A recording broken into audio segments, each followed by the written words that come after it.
Konig, 1 CPC-25-373 for further jury trial. Counsel, can I have your appearance, please? Good morning, Your Honor. Good morning, ladies and gentlemen. Deputy Prosecuting Attorney Joel Garner for the state. Also present is Deputy Prosecuting Attorney Franklin Don Picaro Jr. Good morning, Mr. Garner. Good morning, Mr. Picaro. Good morning, Judge. Good morning, Your Honor. Good morning, ladies and gentlemen. Thomas Otake and Manta Dirks on behalf of Gerhardt Konig, who is present. Good morning, Mr. Otake. Good morning, Mr. Dirks. Good morning. Good morning, Dr. Konig. Good morning, Your Honor. Gentlemen, all of you can be seated. Ladies and gentlemen of the jury, good morning to all of you. Welcome back to courtroom 15. Happy Tuesday. The plan or the schedule is unchanged since we last left. So we're going to plan on being here for the better part of the day, as well as tomorrow. When I get a better idea, perhaps probably middle of tomorrow, I can give you an idea of perhaps how the rest of the trial is going to unfold. But at least for today, tomorrow, full days. We'll continue on with the presentation of evidence. If anybody needs another pen because they ran out of ink, or you need more notebooks, let us know. We'll get that to you. Mr. Garner, are you ready to continue the presentation of the state's case in chief? Yes, Your Honor. The state's next witness. The state calls Thomas Iinuma. Can you please stand? Raise your right hand. You do solemnly swear or affirm that the testimony about to give shall be the truth, the whole truth, and nothing but the truth? Yes. Please have a seat. Whenever you're ready, Mr. Garner. Okay, good morning. Good morning. All right, and as you testify today, can you speak into the microphone as much as possible? Yes. Can you please state your name? My name is Thomas Iinuma. All right, and what is your occupation? I am a police officer for the Honolulu Police Department. Okay. What's your rank at HPD? I am a detective And how long have you been with HPD in general? for a little over 13 years. Okay. How long have you been a detective? Detective for about a little over 4.5 years. Or sorry, about 4 years. And as a detective at HPD, is there any specific unit that you're part of? Yes. And what is that? So I'm part of the Criminal Investigation Division. And within the Criminal Investigation Division, I'm under the Cybercrimes and the Digital Forensics Unit. Okay. So are you also a digital forensics examiner at HPD? Yes. What was the training that you went through to become, or on-the-job training as a digital forensics examiner? Okay, so most of our trainings is conducted at the National Computer Forensic Institute. It's located in Hoover, Alabama. It is taught by members of the U.S. Secret Service. They also bring in instructors, specialists within the field to teach the course. I have been there for over 14 times in person for a total of about 6 months of training. And then the courses depends by, it could be something as simple as how to collect digital forensics in a safe manner. It can also be involving how to do a cybercrime investigation, and it could be a little bit more advanced as far as mobile investigation or a digital forensic examination as a computer forensic examiner. And I have also taken additional courses with our local, state, and federal partners. You said about 6 months of training over 14 different trips to Alabama? Yes, and then I also took online courses with the NCFI as well. And NCFI, again, is the National Computer Forensics Institute? Yes. Got it. Are you a member of any professional organizations related to digital computer forensics? Yes. Okay. And what organizations? So I am part of the Hawaii Cyber Fraud Task Force. It is hosted by the U.S. Secret Service. I am also a member of the Island Digital Forensic Working Group, which is hosted by the Honolulu FBI office. I am also a task force officer for the U.S. Secret Service, and I am in the process of becoming a FBI task force for state-related cases involving digital forensics. Do you have any certifications in digital forensics? Yes. Okay. Do you have any certifications in something called Celebrate? Yes. Okay, and what is Celebrate? So Celebrate is a software we use to extract data from a cell phone device, and we can also use that to analyze the data extracted from a cell phone device. Are you trained in a program called Gray Key?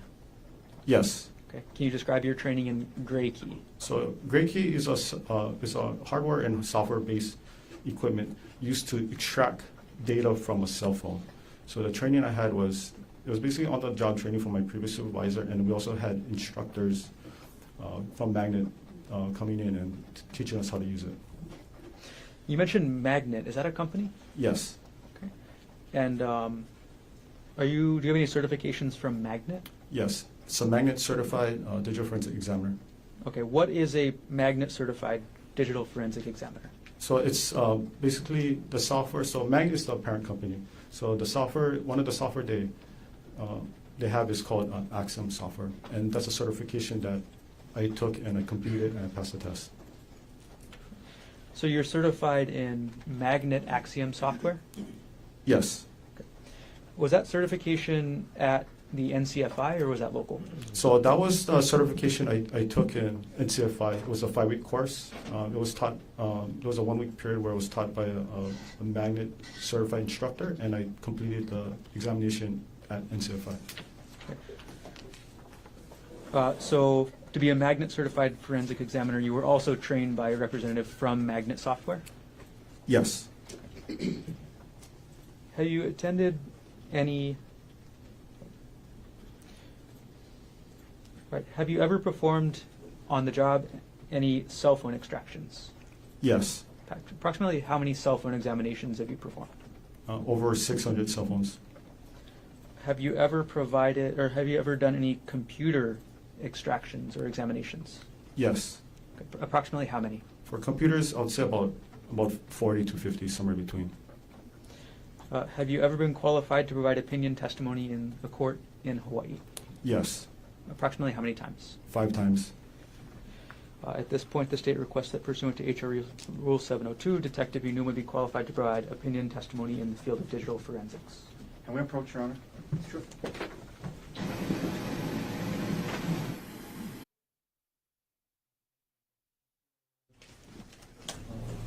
Otake, any? Nothing further. Okay, thank you.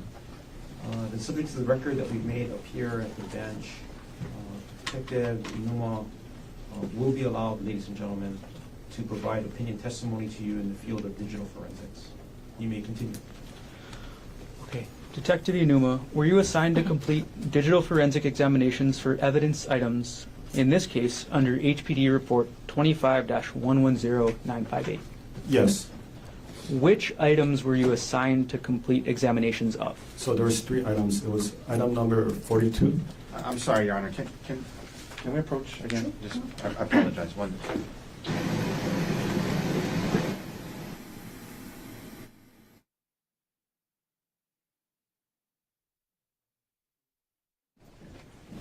Jump back just a second, Detective Iinuma. Okay. What items were you assigned to complete examinations of in this case? What item? What evidence items? What evidence item? So it was evidence item number 42, which was an iPhone. Okay. Evidence item number 43, which was a SIM card. And evidence item number 48, which was a laptop. Okay. Detective Iinuma, we're going to start and go through those 3 items in order. So let's start with the cell phone, item number 42. What kind of cell phone was it? It was an Apple iPhone. And, okay. Did you use a program to try and examine item number 42, the Apple iPhone? Yes. What program did you use? It was one called Gray Key.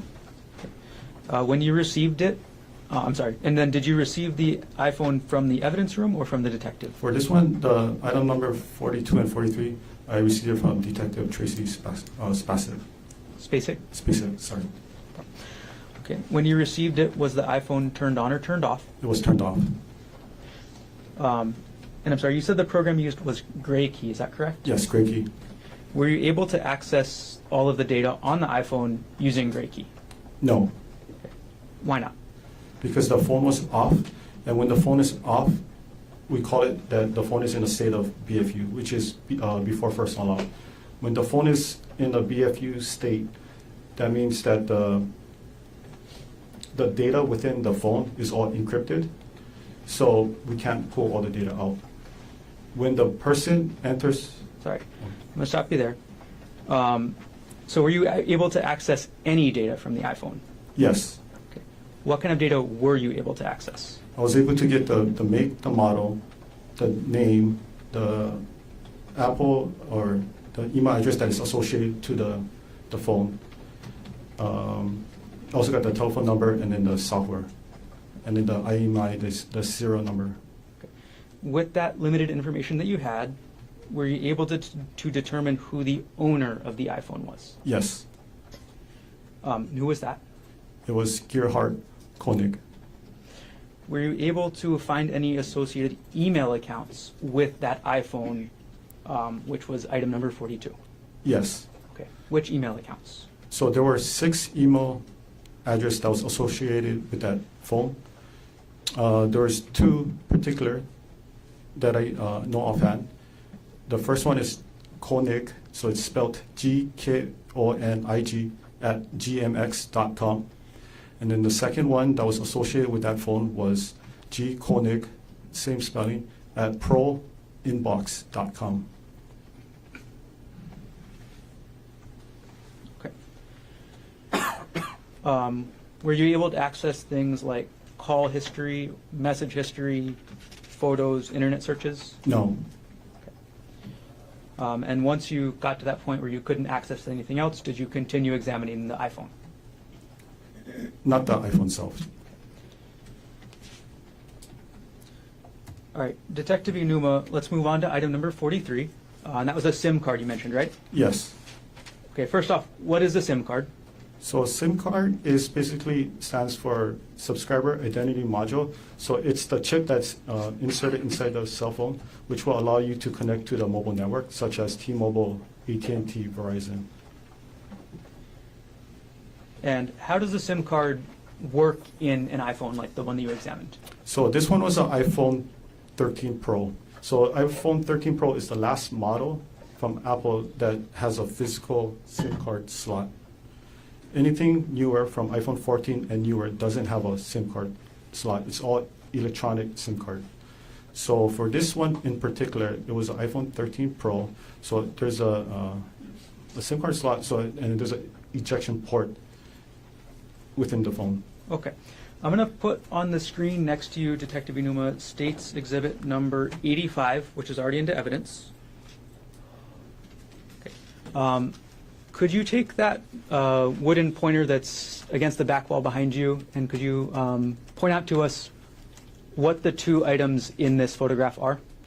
Yes. So this item over here on the left, this is the SIM card slot.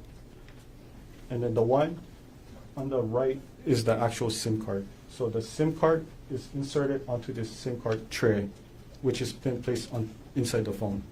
Okay.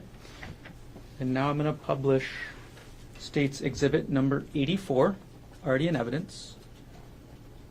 And I'm going to zoom into the center portion of this photograph.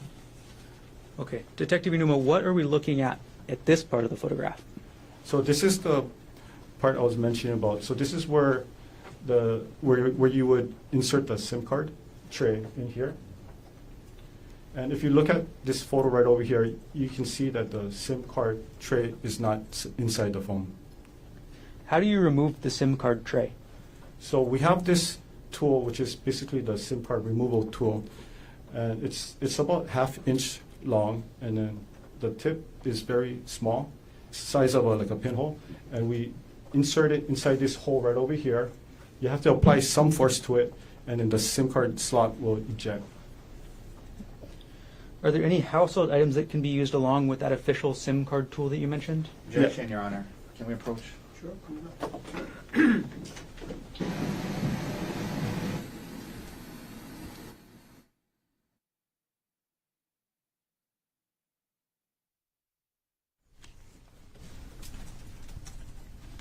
Detective Iinuma, I'm going to put the photo back up on the screen.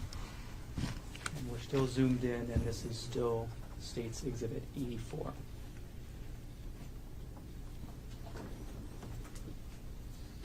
All right, Detective Iinuma, are there any household items that can be used along with the official SIM card removal tool to open that SIM card slot?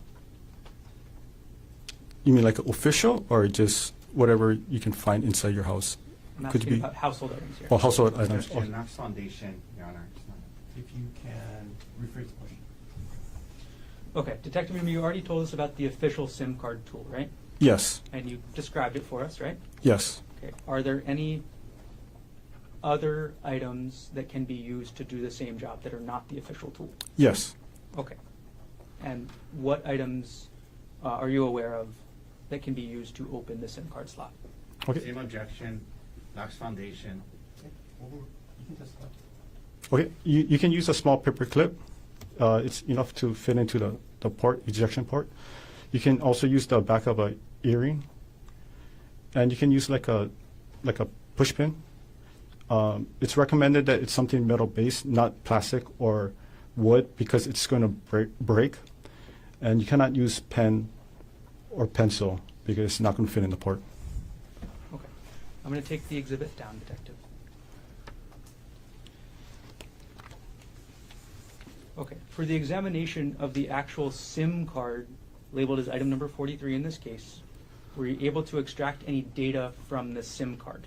Yes. Okay. What type of data were you able to extract from this SIM card? I was only able to extract the phone number that was associated with this SIM card. So were you able to extract call logs, contact lists, any other type of data from the SIM card other than the phone number that was on the SIM card? No, just the phone number. Okay, Detective, we're going to go to the third item that you examined, the laptop. When did you begin your forensic examination of the laptop, For item the- number 48? For the laptop, it was on May 29, 2025. That's when you began? Yes, that's when I checked it out of the evidence room. And was that laptop examined pursuant to a search warrant? Yes. And you mentioned this already, but I'll ask you to clarify. Where did you retrieve the laptop from? It was at the evidence room located at the Honolulu Police Department, the main evidence room. And after you retrieved the laptop from the evidence room, during the time that you were conducting your examination, was the laptop kept in a secure area? Yes. What area? It was located in our digital forensic lab. And then can you describe in general, I'm sorry, and I'm going to approach now with what's been marked as States Exhibits 241 and 240, showing to Defense Counsel. Thank you. May I approach, Your Honor? Yes.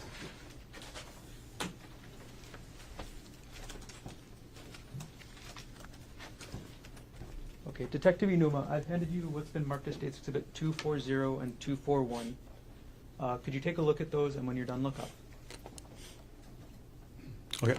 Do you recognize what I've just handed you? Yes. Okay, what are these? So these are photos that I took of the laptop during my my processing. Okay, and this is the laptop item number 48 under this case? Yes. Do these photos fairly and accurately depict the laptop as you observed it during your examination in this case? Yes. At this point, the state moves 240 and 241 into evidence. Mr. Otake, No objection, Your Honor. was it marked for identification as States Exhibits 240 and 241 as received into evidence? Okay. I'm going to put each one up on the screen, Detective. I'm putting up 240 onto the screen. Okay.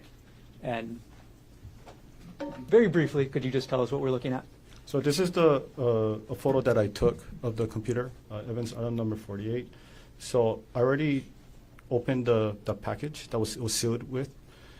I opened up the laptop and I took a picture. So this is how it looks like when the laptop is open. It was a silver Lenovo Yoga model laptop.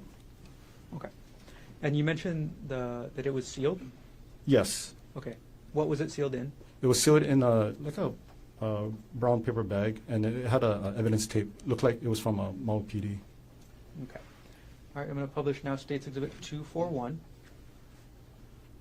Detective Iinuma, what are we looking at in this exhibit? Okay, so this is the inside of the laptop. So for me to start my examination process, what I did was I opened up the laptop and I have to remove the we call it the solid state drive, but it's actually, common term is a hard drive, which stored the data from the laptop.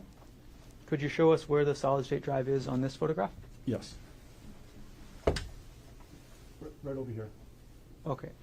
Looks like you are referencing the right side of the photograph. I'll zoom in on that side. Is this the solid state drive? Yes. Okay. All right, I'm going to take the exhibit down.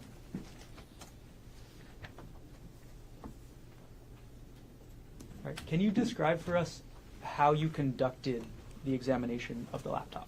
How I conducted. Okay, so once I removed the solid state drive from the laptop, I used a equipment called the Tabloid TX1. That is basically a imager that was issued to us by the U.S. Secret Service. So it's a built-in write blocker, meaning that there's no data that's going to be written onto the evidence hard drive. And from there, I would make a image of the hard drive and then place it onto a working copy. For images, image means in the terms of digital forensic, image means making an exact copy. So it's a bit by bit. So for example, if you have a piece of paper with writing on it, you go to a Xerox machine, you make a copy, you get the same copy. So that's basically what the process I did to extract the data from the laptop. And you mentioned the TX1 program to do the imaging? Yes. Okay. Were you trained in the TX1 program? Yes. Were you acting in accordance with your training on the TX1 program when you imaged item number 48, the laptop in this case? Yes. And once you image or make a copy of the contents of the hard drive, sorry, scratch that. I'm going to start the question again. Did you make an image of the entire contents of the hard drive? Yes. Okay. So once you make the copy or the image of the entire contents of the hard drive, what did you do with it? So after I made a copy of it, so it provided me with the hash, and then I look at the data on the screen, and it was a successful transfer of data. And I verified the hash. Hash is a mathematical algorithm. It's made up of both numbers and characters to show that the data wasn't changed. So if it was changed, it was tampered with, then I'll know that something is wrong with this extraction. And did the hash value of the image match what you were looking to compare it with? Yes. Okay. And once you saw that the hash values matched, what did that tell you? That it was a true copy. Okay. So now you have the hashed copy of the image from the hard drive. What's the next step in your examination? So the next step is I put it into my forensic computer. And that's where I use a software called Axiom. And Axiom is a software used to analyze data such as computer, hard drive, SD card. You can also do it for cell phones too. This is the Axiom. Is this from the Magnet company you mentioned earlier? Yes. And are you certified in the Axiom software? Yes. Were there any limitations to the data that you were accessing? Yes. Okay. Were there any time limitations? Yes. What were the time limitations that you were using? So based on the search warrant, the time limitation was from December 1st, 2024 to March 24, 2025. Okay. Were there any content limitations to what you were accessing? Yes. And do you recall all of those content limitations? How does the content limitations work? So there were a total of 32 key terms that was listed in the search warrant. So I have to abide by the law to only search for key terms within the search warrant. I can't go outside the scope of the search warrant. Okay. And then how do you use the Magnet software to limit the data to those time constraints and the content limitations that you just described? Okay, so for the Axiom software, so I'm the only one that has the full copy, the full access. So as soon as the Axiom software is loaded onto my computer, first thing I did was I filtered it through the date range. So on one of the toolbars, you can actually input the date. So I inputted December 1st, 2024 to March 24, 2025. And I pressed OK, and it basically filtered only to those dates. And I can't see anything outside of those dates. And then how do you filter through the content limitations? Okay, so as far as the content, so I had the search warrant next to me. So I would type in, I'll use the filter feature as well. I would type in each of the keywords that was listed on the search warrant. So those 32 keywords that was listed. Each one, I would flag it with a different color code. So I know that the reason why I flagged it is because it meant certain keywords. All right. When you examine the laptop, how many user profiles were on the laptop? There were a total of 3 user profiles. Of those 3 user profiles, how many of them were active? There were only 1 active user account. Okay, so those other 2 profiles It was disabled. disabled. Okay. What was the username for the single active account on that laptop? So the username was Koni, so it's Gkoni. Okay. Based on your examination of the laptop, was there a full name listed for that user, G. Konig? Yes. What was the full name listed for that user? The full name listed was Gerhardt Konig. Were there any email addresses attached to the username based on your examination of the data on the laptop? Yes. What email address? It was Konig, so Gkonig at gmx.com. Was that email, gkonig at gmx.com, connected to any other device you examined in this case? Yes. What other device was that email connected to? It was connected to evidence item number 42, which was the iPhone 13 Pro. Were you able to determine what time zone the laptop was set to run on? Yes. And what time zone was that? It was a Hawaii Standard Time. Okay. Overall, did you find data relevant to this case on the laptop? Yes. Before we get to that, I'm going to ask you for a couple definitions. In digital forensics, do you use the term artifact? Yes. What does the term artifact mean in digital forensics? Okay. So artifact means it's data that is stored on a digital device that is created by the user or the system itself.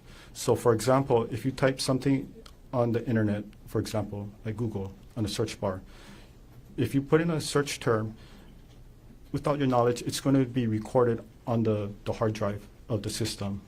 And it's going to be in the database where afterwards, using the forensic software, we can see what was entered. And okay. Which operating system was the laptop using? It was using Windows 10 Home. Are you familiar with the Windows 10 Home operating system? Yes. Does the Windows 10 Home operating system retain records of user computer activity? Yes. And are those records, is each record an individual artifact? Yes. And how does the Axiom magnet software display artifacts? Okay, so from the software, so it's an interface where you can see it's user-friendly. So it basically translates, the computer data. Computer data is presented by, we call it binary, right, 0 and 1. But it makes it, it translates all those coding into user-friendly so we can read it. Any investigators can read it. Does the Axiom magnet software add any data? No. So it's just visualizing the data that's already contained on that image of the hard drive. Yes. For each artifact that you find on the hard drive, is it possible to go back to the original drive and verify that information? Yes. And could you tell us how somebody would do that? So in this case, if I have the password for the computer. Sorry, scratch that and I'll actually strike that answer. Yes. Okay, sorry about that, Detective. Bad question. Okay.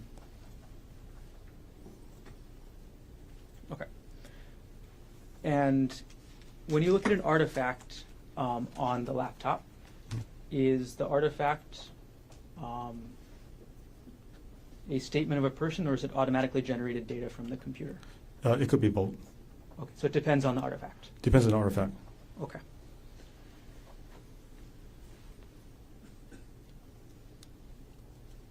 Okay, we're going to start going through the artifacts now, Detective. So I'm going to hand you what's been marked as State's Exhibit 105, already shown to defendants. May I approach? Yes.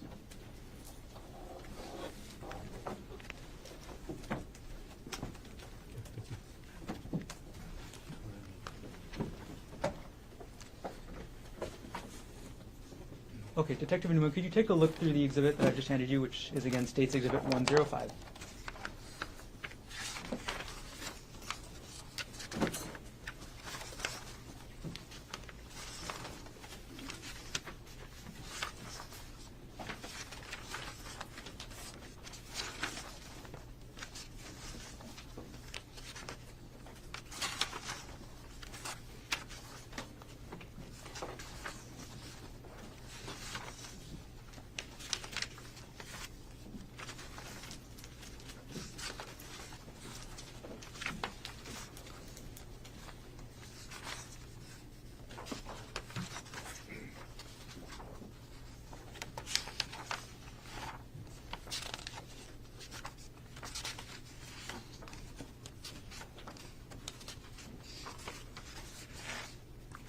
Okay, have you reviewed the exhibit? Yes, Okay, do you recognize what this is? yes. Okay, what is this exhibit? So this exhibits contain artifacts of searches on Reddit. Okay, Can I explain what Reddit is? could you explain what Reddit is? Okay. Yes. So Reddit is an online social media platform that allows people to share content. You can ask advice, you can give advice, and you can pretty much have any kind of discussion on any topics you want. To view Reddit, you don't need an active account. However, if you want to post comment or respond back, then you're going to have an active account, which is free. And within the Reddit ecosystem, they call it the subreddit. So subreddit is, in simple terms, like a community who are, passionate about certain items. So I'll give you an example. One could be like, if you like Hawaiian foods, right? So it's going to be displayed as lowercase r with the backslash. You might have like Hawaiian food, right? So people in the community who loves Hawaiian food will talk about, Hawaiian food, lau lau, lomi salmon, all that good stuff. You're not going to have people commenting about where can I buy a new car, or they're going to have another subreddit for new cars or used cars purchases. Okay.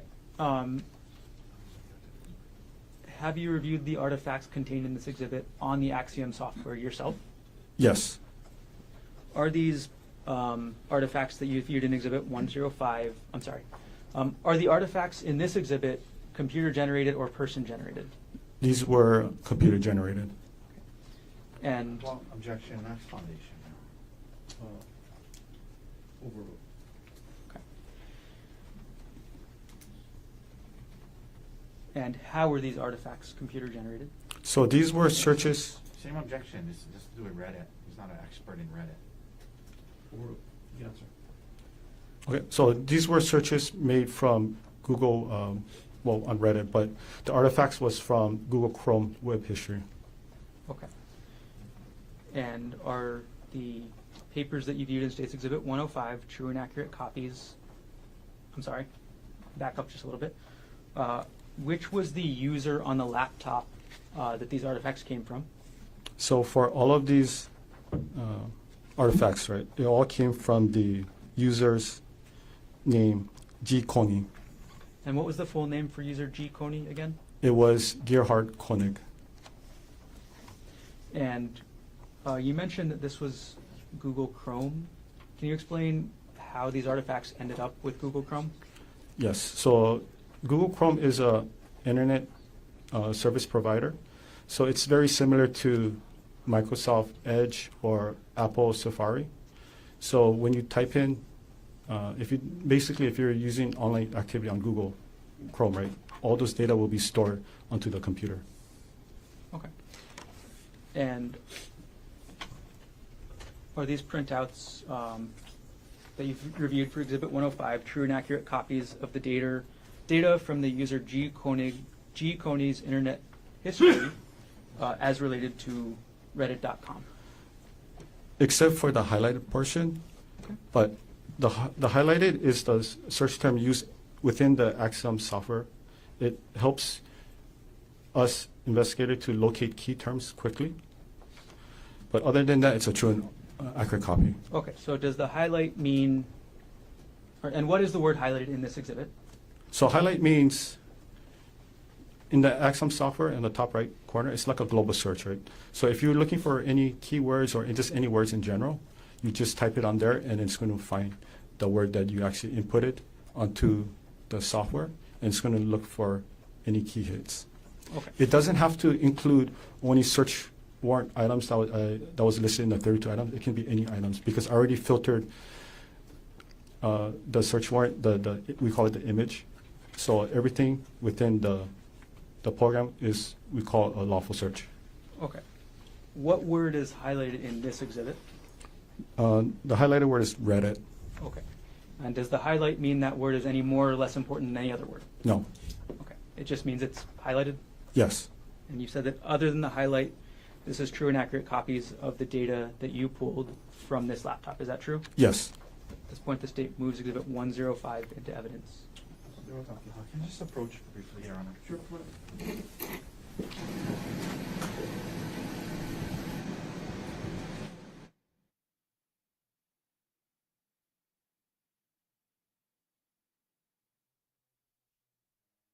Exhibit 105 is received into evidence. Okay. And permission to publish? Yes.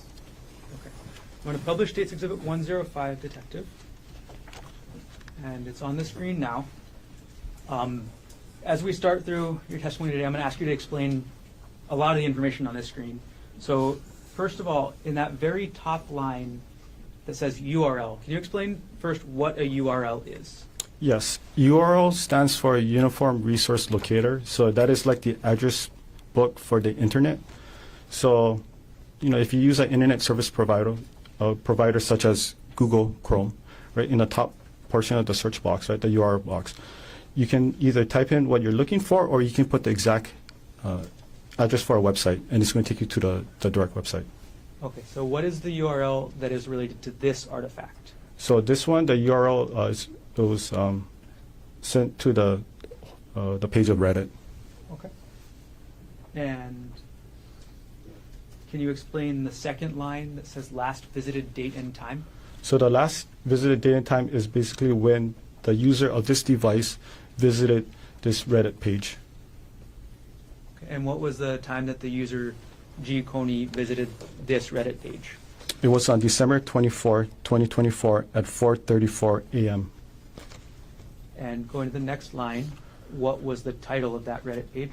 So the title was Lying Again, under the subreddit, so the community of As One After Infidelity. Okay.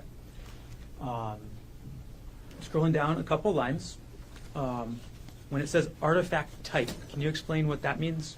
This basically means where the data was recovered. So in this case, it was recovered under the Google Chrome web history. Okay. And last thing I'm going to ask for this page 1 is under the evidence information section, there's a long string that says source. Can you explain what that long string of words with backslashes means? Forward slashes? Yes, so that's basically the file path to locate that file or that data. So I like to put it this way. So it's like a street address for a file. So if I'm trying to explain, I'll give an example, where I work, I'll be the main, the folder, right? It'll be Detective Iinuma, and then my workplace is going to be 801 South Baratena Street. So when I give somebody the instruction, each instruction that I provide will be like a subfolder.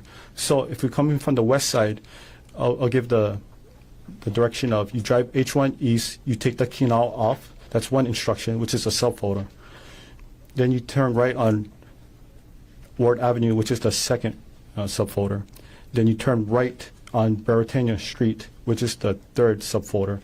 And when you reach to the 801 South Baratena, it's going to be on the left-hand side. So that's going to be the destination, the file.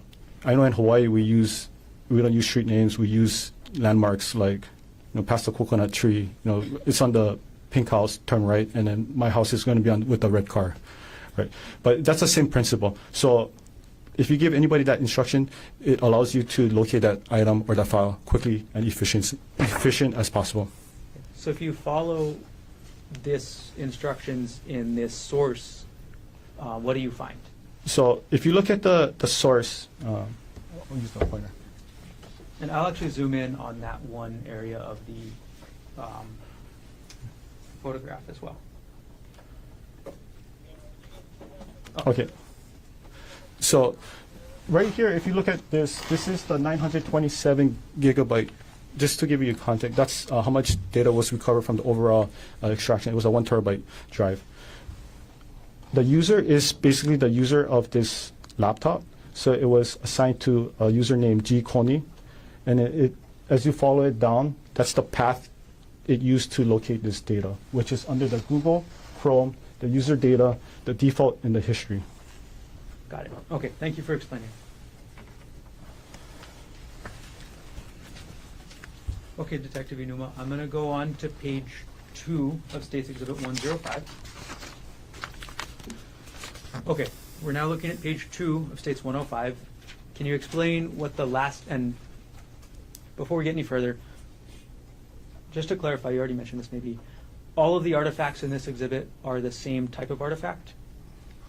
Yes, it's all from the Google Chrome web history. Okay, so when was the last visited date and time for page 2? For this one particular, Yes. the last visit time was December 24, 2024 at 4:37 a.m. And what was the title of the page that was visited at that time? So the title is called It's Over under the subreddit as one after infidelity. And which was the user accessing this, or which user on the laptop was accessing this? So if you look on the source, it tells you the user name was G. Konig. All right, we're going to go to page 3 and we'll publish. Again, what time was the last visited date and time? The last visit date and time was December 24, 2024 at 4:55 a.m. Okay. All right. Publishing page 4. Could you tell us the last visited date and time of this artifact? Yes, so the last visit date and time is December 24, 2024 at 4:57 a.m. Okay. And could you tell us, if you know, there's no title on this artifact, is there? There's no title that is actually written on this side of the column, but if you just look at the URL and you follow the path, you can easily identify the title of this post. Okay. How do you identify the title of the post from the URL?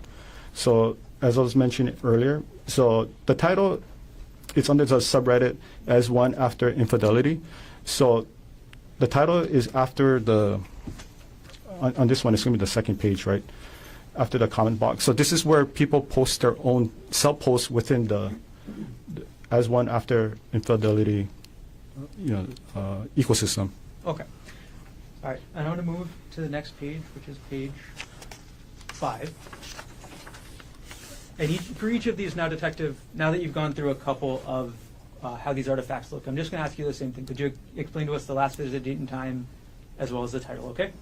Yes. So for page 5, what was the last visit date and time? So the last visited date and time is December 24, 2024 at 4:49 a.m.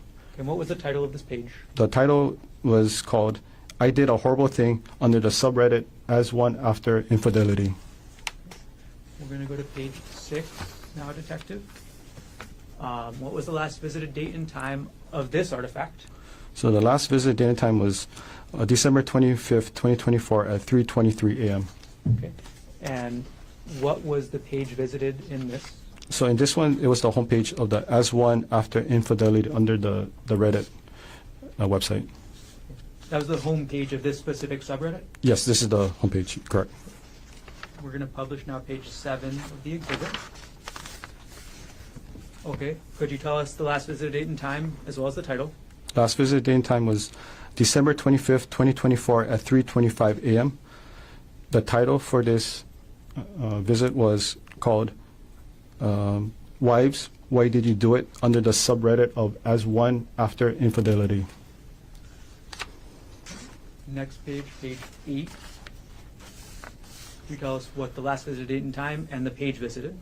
Yeah, so the last visited date time is December 25th, 2024 at 3:37 a.m. And then the homepage was the As One After Infidelity. Page number 9 of the exhibit. Could you tell us what the last visited date and time is, as well as the title of this page? Yes, it was December 25th, 2024 at 3:38 a.m. The title of the page is Peer Support, Advice, and Removals under the subreddit of As One After Infidelity. We'll now publish page 10 of the exhibit. Could you tell us again last date and time as well as title? Yes. So it was visited on December 25th, 2024 at 3:38 a.m. The title of this is I Understand, But I Don't Understand under the subreddit As One After Infidelity. We're going to go to page 11, Detective. Could you tell us again the same thing? Yes. The last visited was on December 25th, 2024 at 3:40 a.m. The title is called Those Who Have Been Betrayed. Did You Fall Out of Love with Your WP While Trying to Reconcile under the subreddit As One After Infidelity. Do you want me to explain what WP? No. Okay. All right. Sorry, we are now on page number 12. Could you explain the last visited date and time as well as what page was visited? Okay. The last visit date time was December 25th, 2024 at 3:44 a.m. And this was the homepage of the subreddit As One After Infidelity. Publishing now page 13 of the exhibit. Could you tell us the last visited date and time as well as the page that was visited here? Yes, it was December 25th, 2024 at 3:44 a.m. The title is called Surviving Infidelity. Is this the same subreddit we mentioned, or is this a different one? This is a different one. So the subreddit for the community is called Surviving Infidelity. Okay. Moving on to the next page, page 14 of this exhibit 105. Could you tell us the last date and time as well as the title? Yes. Okay. So it's on December 25th, 2024 at 3:45 a.m. The title is called Just Found Out She Cheated under the Reddit search. Okay. Now you say Reddit search. Is this a specific subreddit? Just by looking at the file path, it appears that it was it's one of those, probably the search box within the Reddit page. Okay. So And the then- search. Okay, so if you look at the URL, I'll show you this Okay, part. I'll zoom into the URL as well.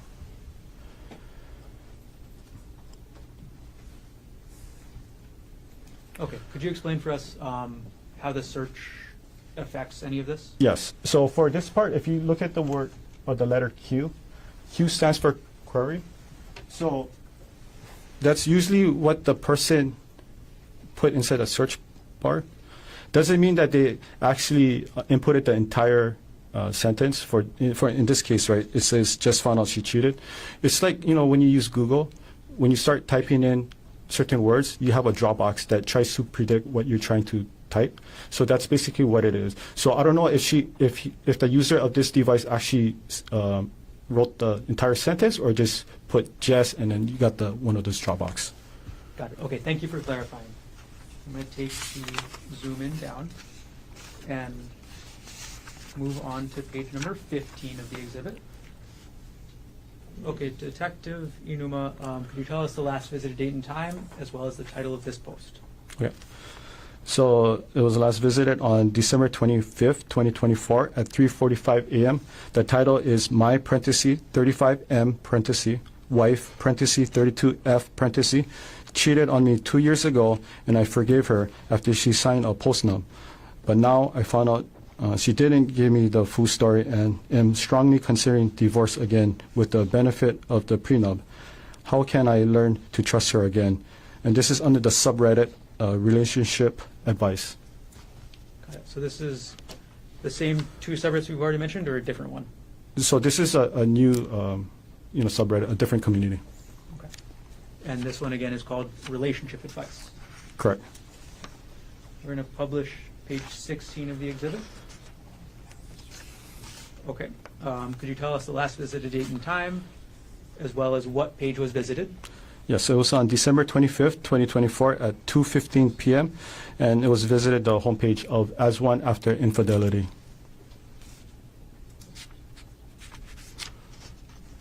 Page number 17 of the exhibit. Could you explain last visited date and time as well as the title? Yes, so it was visited on December 25th, 2024 at 2:16 p.m. The title is called Expecting More Disclosure under the subreddit As One After Infidelity. Page number 18 of the exhibit.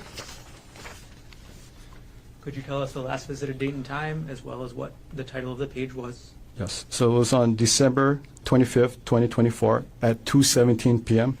The title is 6 Weeks Out from D-Day under the subreddit As One After Infidelity. We'll go to page 19. Could you tell us again last visited date and time as well as what page was visited? Yes, so it was on December 25th, 2024 at 2:18 p.m. and this was the homepage of As One After Infidelity. Okay. We're now on page 20, almost there, of this exhibit. Could you explain to us, same thing as always, last visited date and time as well as title? Yes, so it was December 25th, 2024 at 2:19 p.m.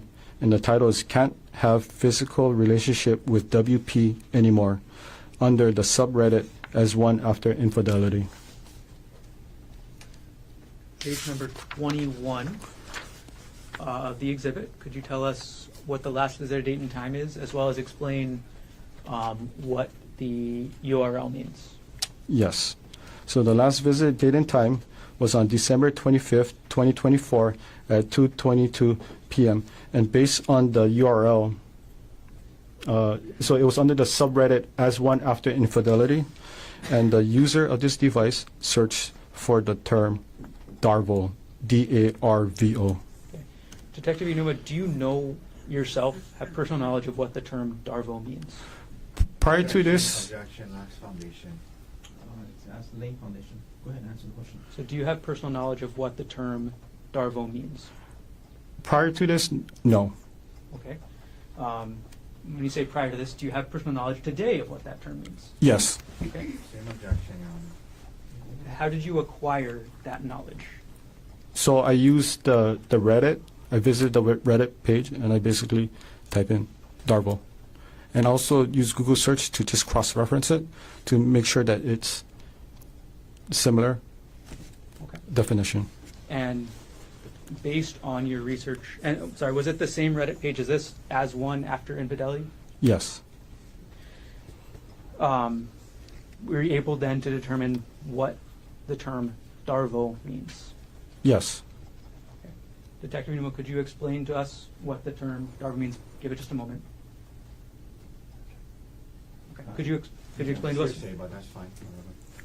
Could you explain to us what the term DARVO means? So the DARVO, so it's an acronym. So the D stands for deny, A stands for attack, R stands for reverse, victim, and offender.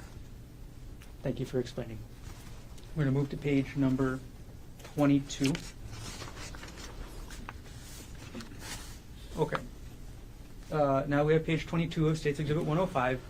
Could you explain to us again last visited date and time as well as the title of the page?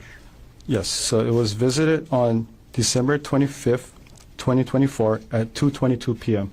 And the title is Dealing with Intense Limerence / Affair Fog and DARVO from My Wife Detail under the subreddit As One After Infidelity. Okay, and the visited date was December 25th at 2:22 p.m.? Yes, 2:22 p.m., correct. Looking now at page 23 of this exhibit. Could you explain to us the last visited date and time as well as the title? Yes, it was visited on December 25th, 2024 at 2:24 p.m. The title is called I'm Freaking Out a Little. I'd really like some input under the subreddit As One After Infidelity. Page number 24 of the exhibit. Could you explain to us the last visited date and time as well as what's happening in this exhibit? Yes. Okay, so last visited on December 25th, 2024 at 2:24 p.m. and the title is DARVO, and it was inside, if you just looking at the URL of the query, the queue, so it was inputted DARVO. There's a follow-up question I have, Detective. In the top under the artifact information, there's a two words that say visit count. Can you explain what that means?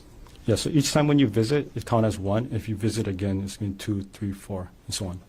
So how many times did the user of this device visit this page, search for DARVO? Based on this data, 3 times.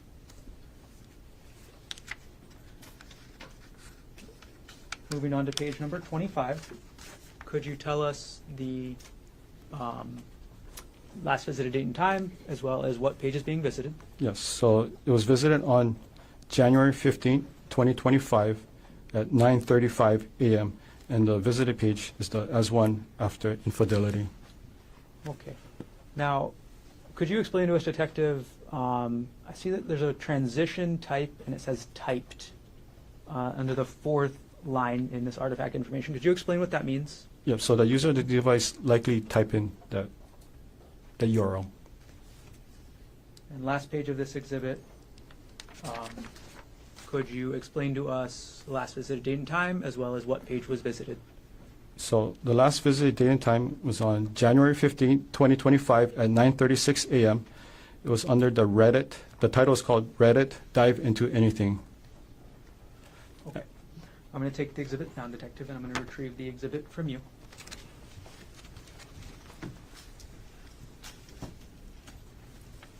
I'll hand the exhibit to the clerk.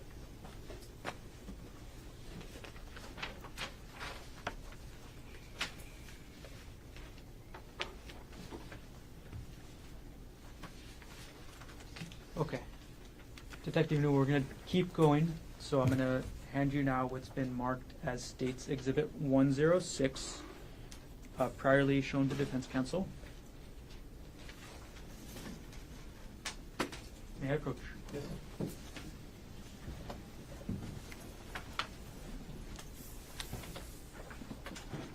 Okay, Detective Iinuma, I've handed you what's been marked as State's 106.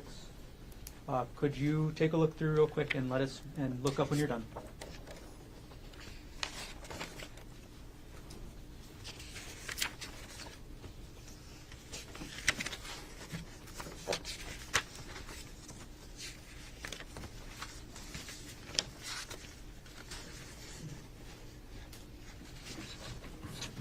Okay, Detective, do you recognize what I've just handed you? Yes. Okay. Are these artifacts from your search of the laptop? Yes. How many artifacts are in this exhibit? 7. And what type of artifacts are these? These were email purchase order that was sent to the computer. Okay. What email address were they sent to? It was sent to gkonig@gmx.com. Okay. And that's the previous email you mentioned as being associated with both the computer and the iPhone, is that correct? Yes. And when you said they are purchase orders, are they receipts? Yes, it's a receipt. And are these true and accurate copies of the artifacts you found on item 48, the laptop with the username Konig? Yes. Okay. And again, is there anything highlighted in these artifacts? And this one, no. Okay. At this point, the state would move to admit State's Exhibit 106.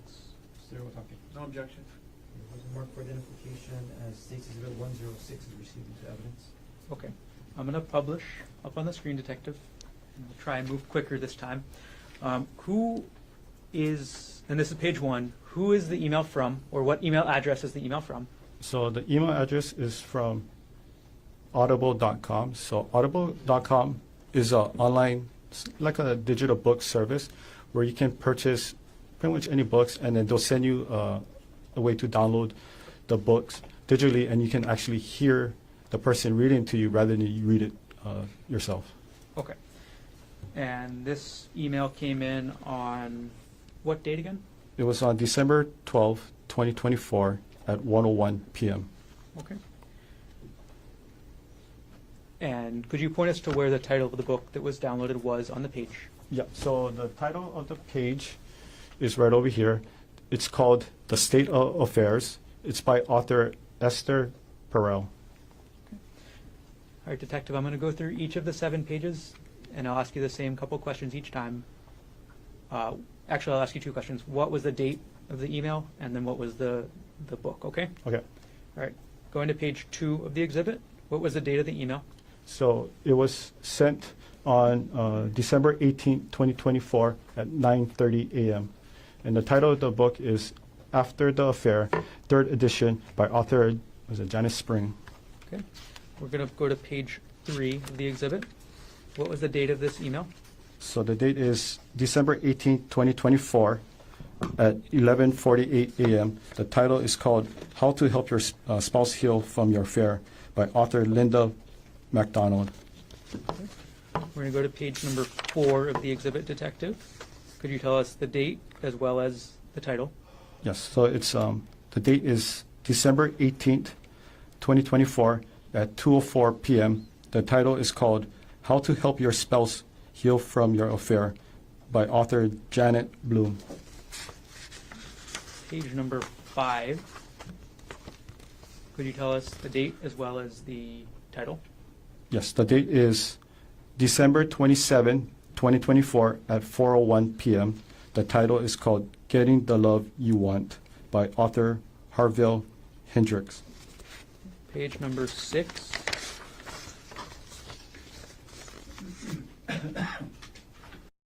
Could you explain the date as well as the title? Yes, so the date is January 7, 2025 at 4:32 a.m. And the title is called Not Just Friends by author Shirley Glass. Okay. And page number 7. Could you explain the date as well as the title? Yes, the date is February 14th, 2025 at 12:22 p.m. The title is called The Let Them Theory by author Mel Robbins. Okay. I'm going to take the exhibit down, and Detective, I'm going to retrieve the exhibit from you.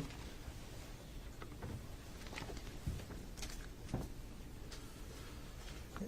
I've retrieved exhibit 107 or 106. I'll hand it to the clerk.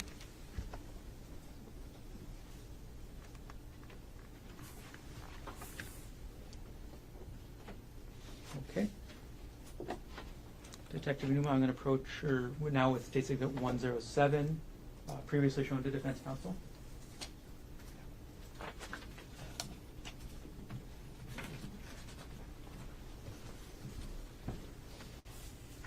Detective Iinuma, I've handed you what's been marked as State's Exhibit 107. Could you take a look, and when you're done, look up?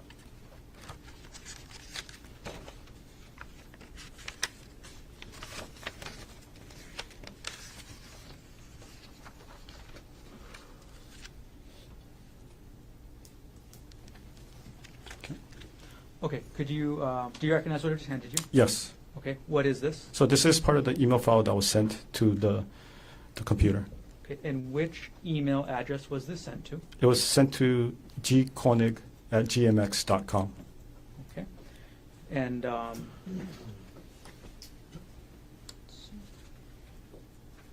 is this artifact a true and accurate copy of the email you found addressed to gkonig@gmx.com, provided in number 48 in the laptop you examined? Yes, except for the highlighted portion. Got it. So there are highlights to this exhibit? Yes. Okay. And as you explained earlier, do the highlights mean anything? No. Do they mean that the highlighted word is more important or less important? No. Okay. All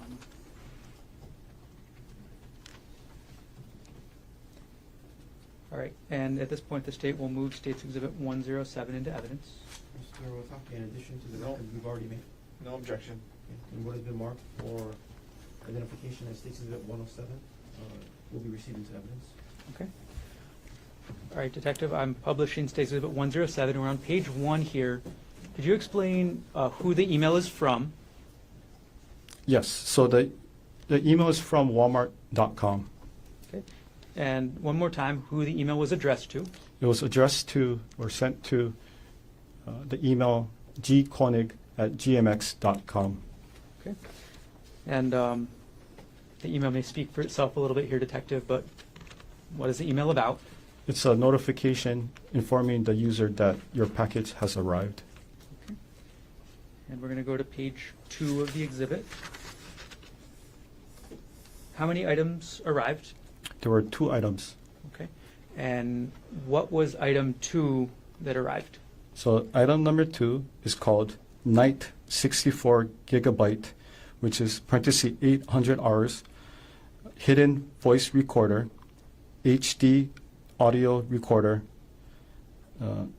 not sure how to pronounce this word, Gabadora de Vol Espia, voice activated recorder, spy device, comma, a secret recording device.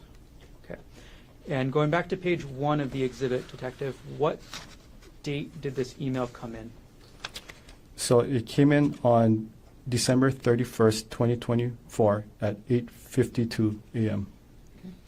And does the email also state when the order was placed? Yes. And when was that? So the order date was on Friday, December 27, 2024. Got it. Okay. I'm going to take the exhibit down, Detective, and I'm going to retrieve the exhibit from you.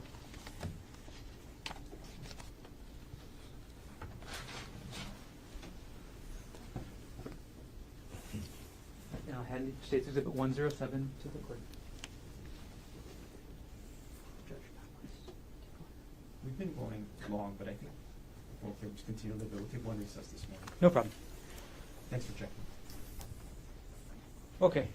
Detective Iinuma, we're going to do 2 for 1 right now. I'm going to approach with what's been marked as State's Exhibit 108 and 109, previously shown to Defense Counsel.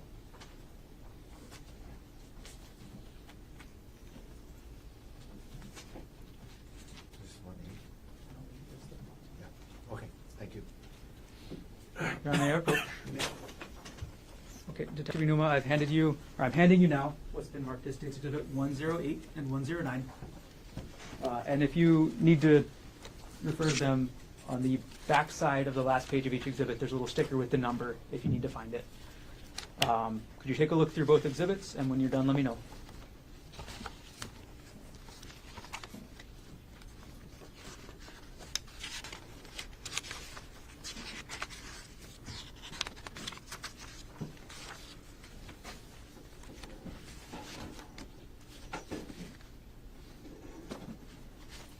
Okay. Okay, let's start with Exhibit 108. Detective, do you recognize what that is? Yes. Okay. What is that artifact? So it's an email. Okay. Who was the email from? So the email is from a user, Konig at proinbox.com. Is that one of the emails you mentioned earlier? Yes, it was one of the email that was associated with the iPhone 13 Pro, evidence item number 42. Okay. And who was the email addressed to? It was addressed to a person by the email, just by looking at the name, Andrea Miller at, I think it's like KYNDRYL.com. Okay. And this exhibit states Exhibit 108. Is that a true and accurate copy of the artifact that you observed during your examination of item number 48, the laptop in this case? Yes. At this point, the state moves Exhibit 108 into evidence. Mr. Otake. No objection, Your Honor. The mark for identification of State's Exhibit 108 is received into evidence. And Detective, could you take a look at 109 that you have as well? Yes. Do you recognize what this is? Yes. Okay. What type of artifacts are these? So these were email, like a purchase from LinkedIn. LinkedIn. Okay. And where did you find these emails on the computer? Oh, it was in the email file. Okay, sorry. Who were the emails addressed to? It was addressed to the email address gkonig at proinbox.com. Okay. And how many pages are in this exhibit?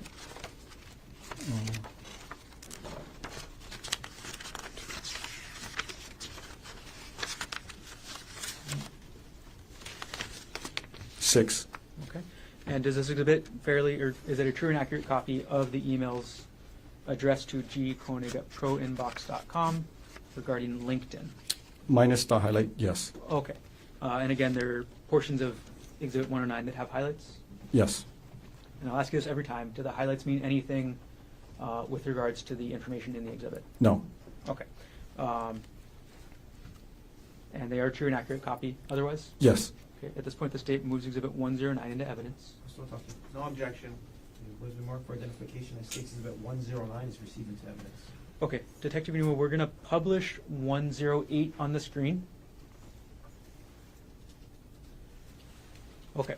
And could you tell us who this email, what email address, or could you show us on the screen which email address this came from? Okay. So the email address came from the user, well, under Gerhardt Konig, under the email address gkonig@proinbox.com. And what date and time was the email sent? It was sent on December 6, 2024 at 8:24 a.m. And who was the recipient, or what email address was the recipient of the email? So it's andrea.miller@kyndryl.com. And what was the subject of the email? The subject was titled, "Your Husband, Jeff." Okay. I'm not going to ask you to read the whole email, Detective, but to publish it, I will leave it up on the screen for a few seconds, if that's okay. Okay.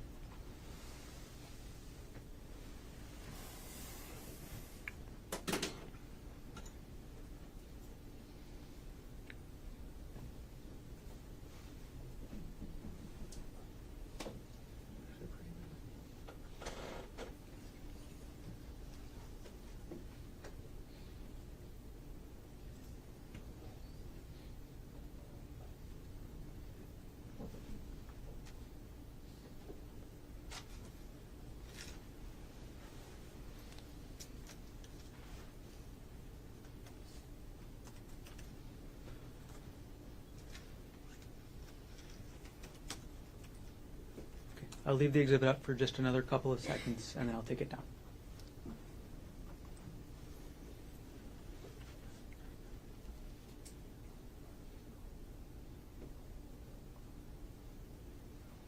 Okay, I'm going to take down State's Exhibit 108.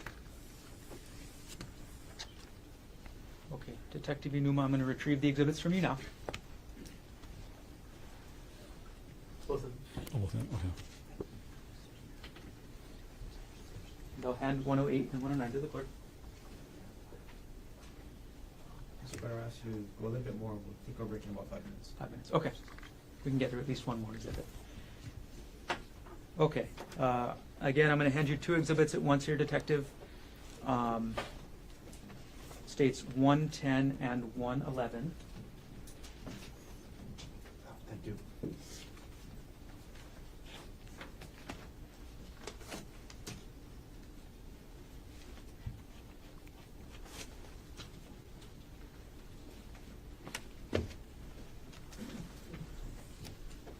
Okay, Detective. I've handed you States 110 and 111. Could you take a look at those for us?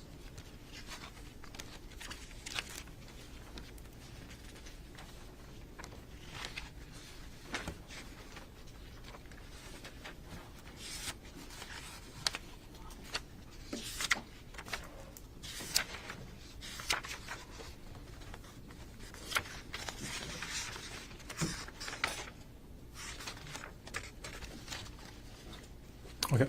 Okay.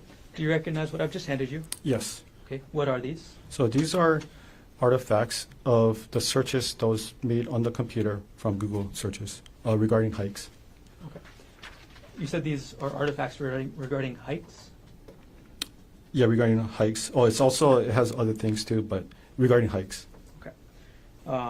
And are these artifacts, sorry to clarify, are they search history artifacts? Yes. Okay, and what is the date range of these search history artifacts? So so it's from February 28, 2025, and then the last one is March 4th, 2025. Okay. Are these true and accurate copies of the search history artifacts related to hiking that you found on item 48, the laptop with the username G. Konig. Yep, so the first one, that's one I highlighted during my search under my report. The second one, it's highlighted. Okay. And again, it doesn't mean anything. The highlights, again, don't mean anything? Correct. Okay. So other than the highlights, are they true and accurate copies of the artifacts you found on the laptop? Yes. Okay. At this point, the state moves Exhibit 110 and 111 into evidence. Mr. Otake, No objection. what is marked for identification as State's Exhibit 110 and 111 will be received into evidence? Okay. Detective Iinuma, I'm going to publish states 110. Okay, could you explain to us what we're looking at? Okay, so this is what I use for the Axiom software. So I filtered it, and if you look at it, these are all search history relating to hikes. That was, the search term was provided from the search warrant. Okay. And we're going to move on to State's Exhibit 111. And we're going to go through each page here, Detective. So could you explain to us, going from the stop, so page 1 of Exhibit 111, what is the search term? The search term for this was Maui secret hikes. Okay. And how does the software pull that search term? So it was, the artifact was from the Google search database. And as far as the, I was explaining earlier, if the person actually typed it in or if was it one of those Dropbox. So as you can see, is as Q as in query. So the person had to type in Maui first, and then afterwards it's going to have a Dropbox. But in this case particular, it tells you over here, the original search inquiry was Maui secret hikes. Okay. And could you point out to which area it said the original search query was? Yeah, right over here. And again, just to remind us one more time, what user on the laptop is putting this search query in? So it's under the user G Konig. Okay. And what date and time was this search done? It was done on February 28, 2025 at 2:55 p.m. Okay. Detective Iinuma, we're going to go to page 2 of the exhibit. Could you tell us the date and time as well as the original search query for this page? Okay, the date and time is February 28, 2025 at 3:13 p.m. The original search query was secret hike Waikamoi Falls. Right. We're going to move on to page 3, Detective. Could you tell us what the date and time of the search was, as well as the search query? Okay, so the date and time was February 28, 2025 at 3:17 p.m. The original search word was best hikes on Oahu. We're going to go to page 4. Detective, are we still looking at a Google search for page 4 of this exhibit? Not this one. Okay. Could you tell us then the last visited date and time of this page, as well as the title of the page? Yeah, so this is the website called alltrails.com. The last visited daytime was February 28, 2025 at 3:17 p.m. The title of this is called 10 Best Trails and Hikes in Oahu by All Trails. Detective, we're going to go to page 5 of the exhibit. Could you tell us what sort of website we're looking at with this artifact? So this is a YouTube video based on the, if you look at the URL, it's youtube.com, and it's a video file. Okay, and what date and time was this YouTube video last visited? It was February 28, 2025 at 3:30 p.m. and the title was called Easy Hike on Oahu, Makapu'u Lighthouse Trail, and it's a YouTube. Page 6 of the exhibit, Detective. What are we looking at with this page? So it's another YouTube video. It was visited on February 28, 2025 at 3:30 p.m. The title is called The Top 10 Easy Oahu Hikes for Everyone, Hawaii YouTube. Okay. Move on to page number 7 of the exhibit. what type of web page is this, detective? So this is a Google search. So the person typed in the word. Okay. And what was the original search query? So the original search query was difficult. Okay. And what was the ultimate search term? So the search term was difficult hikes Oahu. Okay. How do you get from that original search query, difficult, to the search term, difficult hikes Oahu? So that's one I was mentioning earlier in the Google search bar. When you start typing in, for this example, difficult, and you're going to have all these drop box that tries to predict what you're trying to type next. And what date and time was this search about difficult hikes Oahu done? It was done on February 28, 2025 at 3:31 p.m. A couple more pages, detective. To page 8 of the exhibit. What kind of website is this? So the website is called journeyarrow.com/Oahu-hikes. And what date and time was this visited? It was visited on February 28, 2025 at 3:36 p.m. And could you explain what the transition type link means? So the user probably clicked on some kind of website that took them to this page. Okay. Page number 9 of the exhibit, detective. What website are we looking at? What's the last visited date and time? What's the title? So, okay, so the last visited was on February 28, 2025 at 3:36 p.m. The title of this webpage is called The 35 Best Hikes on Oahu, The Ultimate Guide. And what does the URL say? So the URL said that this was under the, the Stairway to Heaven, Oahu, Hawaii webpage. All right, and last page of the exhibit, detective. What is the website we're looking at? And what is the title and what is the last visited date and time? Okay, so it was last visited on March 3rd, 2025 at 7:19 a.m. The title of this page is called Pali Puka Hike on Oahu, Hawaii, The Hiker's Guide. Okay. All right, I'll take the exhibit down, detective, and I'll retrieve the exhibits. Can we pause here, Mr. Murray? Yes. Okay. Ladies and gentlemen of the jury, thanks for hanging in there. It's a long morning session. We'll take our morning recess. We'll come back shortly after 11 o'clock. We'll go as far as we can before we take our lunch break. Leave your notebooks on the chair. All rise.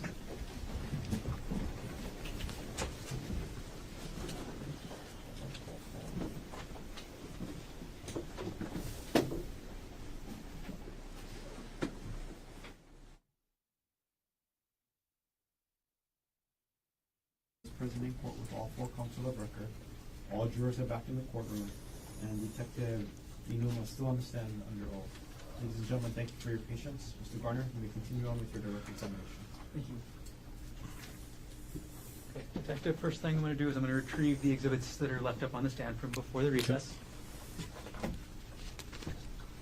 I can take the photos. I'll hand them to the clerk.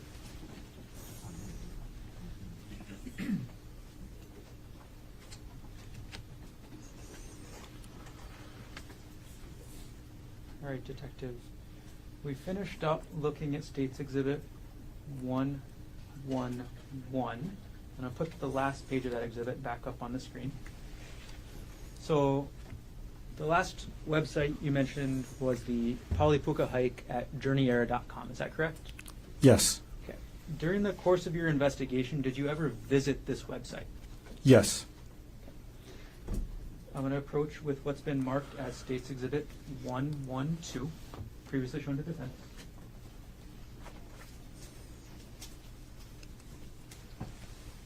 Could you take a look at State's Exhibit 112? And as you do that, I'll take 111 off the screen.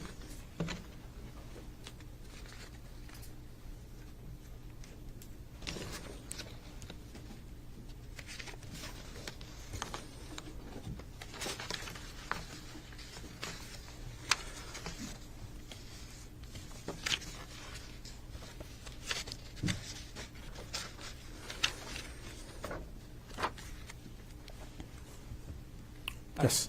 Detective Iinuma, do you recognize what I've just handed you? Yes. Okay, what is that? So this is okay. So I use we call it the Wayback Machine. So Wayback Machine is an online website that allows the user to go back in time to visit a certain, or it can be any website, right? And it's like an internet archive, and it creates an accurate snapshot of what that website appeared on that particular date and time in history. And this is it's run by a nonprofit organization, and we use it in our industry. This was also brought up to us by the NCFI, the National Computer Forensic Institute, if you want to go back on the website and see what it looked like. Okay. So can you explain why you went back to look at the Wayback Machine, to look at historically what this journeyera.com article about the Pali Puka hike looked like? Yeah, so in this case, the user of the computer visited this webpage on March 3rd, 2025. So I wanted to see the content that was posted around that time. Okay. And how did you use the Wayback Machine to view the content as the user would have seen it on March 3rd, 2025? Okay, so I used two different dates, right? So one was, occurred prior to the search, which was on January 14th, 2025. And I used another a key point was April 26th, 2025 to see if there were any changes on the website. Okay, so you said these two different dates. Are those different dates that the Wayback Machine archived that website? Yes. Okay. And did you then compare the content on those two different dates? Yes. Okay. Was there any difference between the content between the January 14th, 2025 date and the April 26th, 2025 date that website was archived? No, they're the same. And which date then do you have up there with States Exhibit 112? So this one, it was from the January 14th, 2025. Okay. So the archived copy of this website about the Pali Puka hike you have from the archive date of January 14th, 2025. Yes, correct. Okay. And is this a true and accurate copy of the archived copy of that website on that date? Yes. And you mentioned that you use the Wayback the Wayback Machine in your work. Can you explain that? So anytime if we have, doing investigation and we just wanted to do further investigation what the person was possibly looking at on a particular website, this is the website we'll use to go back in time and see what the person saw. Is the Wayback Machine commonly used in the field of digital forensics? Yes. Is it known to be accurate in the field of digital forensics? Yes. At this point, the state will move to admit Exhibit 112 into evidence. Mr. Otake. No objection. Would have been marked for identification as States Exhibit 112 is received. Okay. Detective Iinuma, I'm going to publish States Exhibit 112 onto the screen.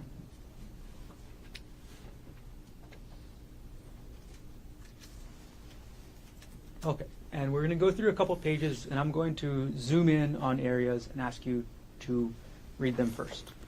But before we start into the web page, I'm going to zoom in to the very top of the page here.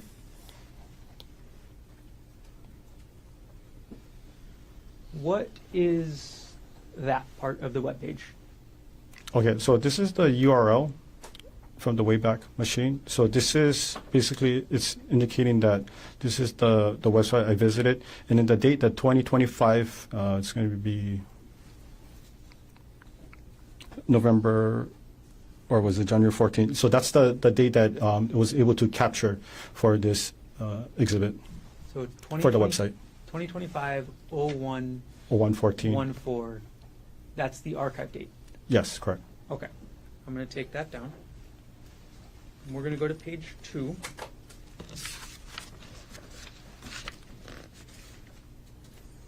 And I'm going to zoom in to the first paragraph. And we're going to look at line 2 and 3. Detective Iinuma, could you read us the sentence that starts in that middle of line 2? Yes. The Pali Lookout itself is a popular tourist spot, but 99% of visitors to the lookout don't hike. They just look out over the valley. The Pali Notches hike begins on the right-hand side of the parking lookout. Okay, thank you, Detective.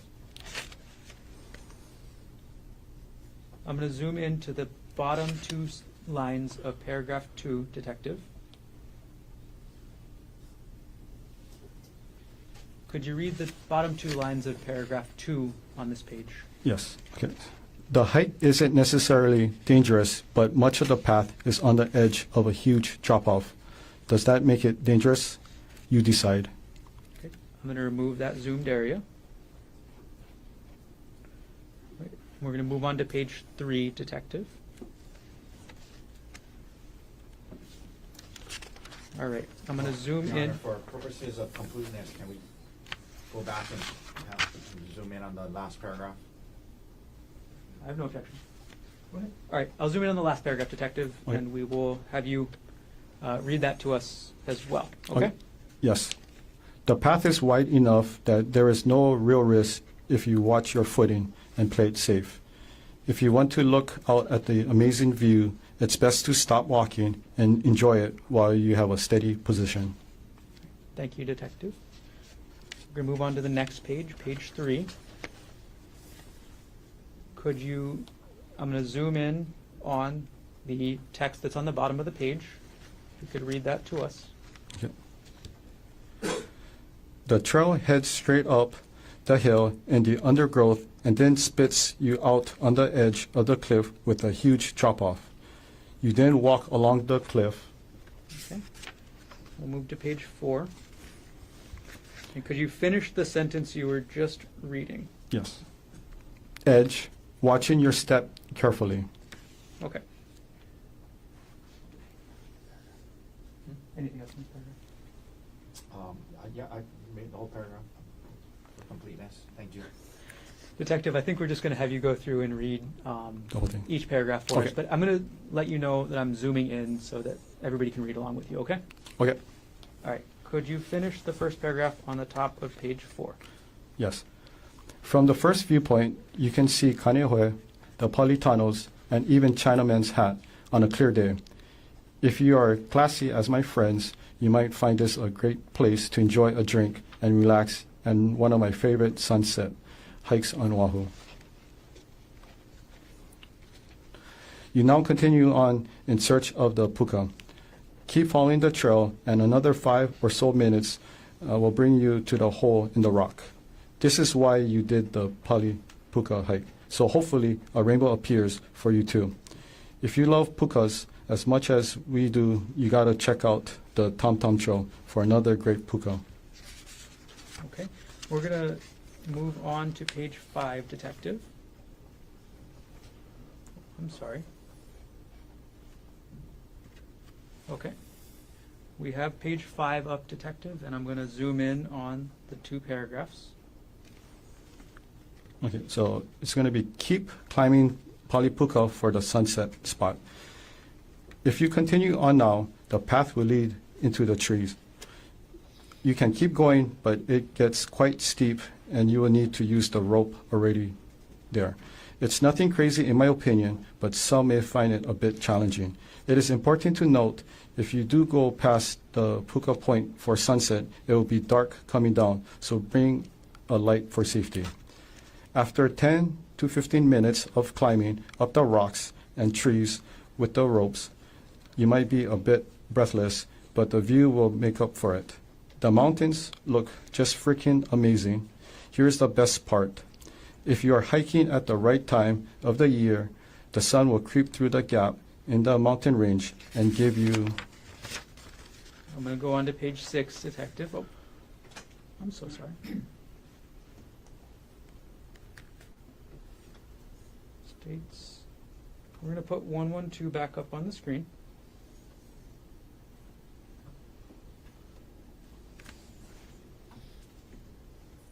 And we've got page 5 up there. So we're going to move to page 6, and we'll zoom in on the top paragraph, Detective. Could you finish up that paragraph? Yes. A great photo. I went in May for this photo. Unfortunately, I was taking a time lapse and only got this photo, but I'm sure you can get some nice sun stars and rays if you have the right settings. We saw it with our own eyes which was more than enough as a memory of the Pali Puka hike. Okay, and could you read for us what I'm zooming in on now, that last paragraph in the middle of this page? Yes. Be safe going down and take it slow, as it can be slippery and the drop looks very unforgiving. Stay safe and enjoy the Pali Puka hike. Okay. Thank you, Detective.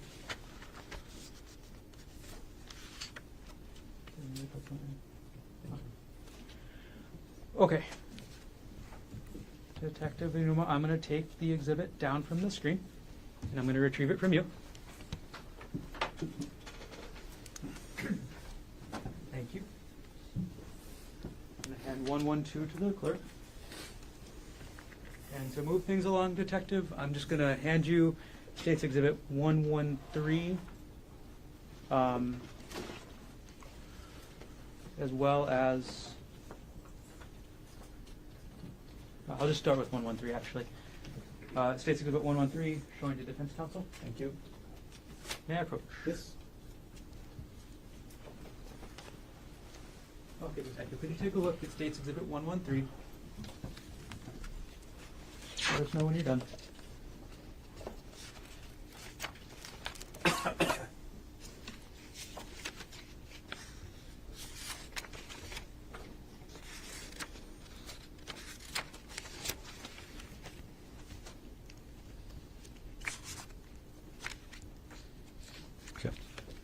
Okay, have you had a Yes. chance to review State's Exhibit 113? Yes. Do you recognize what I've handed you? Yes. What is this? So these are documents, like artifacts, that shows that the user of this device on this computer was accessing a document under the divorce folder. Okay. Is this an artifact or the actual document? This is just artifacts. Okay. And are these artifacts generated by the computer automatically? Yes. And are these true and accurate artifacts that you found on the laptop, item number 48, as you did the examination about access to documents involving divorce? Yes, except for the highlighted portion. Okay, and same thing with the highlights, they are just a search tool? Just a search tool. Okay, so they don't mean any word is more or less important? Yes. Okay. At this point, the state will move to enter 113 into evidence. Okay. No objection. When the mark for identification as State's Exhibit 113 is received into evidence. Okay, Detective, I'm going to publish States 113. And if you could explain to us, and this is page 1, could you explain to us the very top what the file name is? So this is the file name of the document that was associated with this artifacts. So this was a PDF document, and then the file name was BOFA Amex e-statement. It appears it's from December 24, 2015. Got it. And can you still get the data of when the user last accessed the document? The user last accessed on December 14, 2024 at 10:45 p.m. Okay. And could you explain to us the file path of how to find this document on the laptop? Yes. So the file path is from the user G. Konig, and then it used the application Dropbox, and then it's under the folder of JPR Divorce 2016-04 Hearing Supportive Document, and then that's the actual document. Got it. Okay, so that's the direction you would take on the computer to find that file. Yes. Do you want me to explain what a Dropbox is? Could you explain what Dropbox is? Yes. Okay, so Dropbox is a online, like a backup server, like a cloud storage. It backs up your files and folders from your computer or your phone. You can access it anywhere you want as long as you have internet connection and you have the account access. You can also do it offline. You can also work at offline, and when you connect it back to online, everything's going to sync. Okay. We'll move on to page number 2 of the exhibit, Detective. Could you explain to us what the file name was, and then go into when the file was last accessed? The file name is PK Chase SW 2016-01 statement, and it's a PDF file. Okay. And it was last accessed on December 31st, 2024 at 8:38 p.m. Okay. And then could you go through the file path for us one more time? Yeah, so it's under the user G. Konig. It's a Dropbox JPR. It's in the divorce folder. 2016-04 hearing. Supported documents, and then the actual document itself. Okay. And we're going to move on to page 3, Detective. Could you explain to us what the file name of this one is?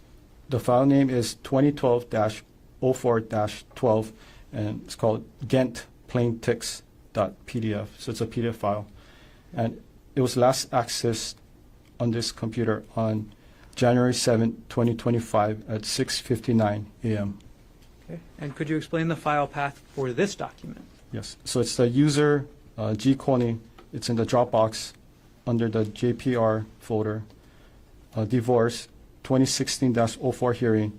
Jesse lived extravagant life, and that's the document file where it's Okay. located.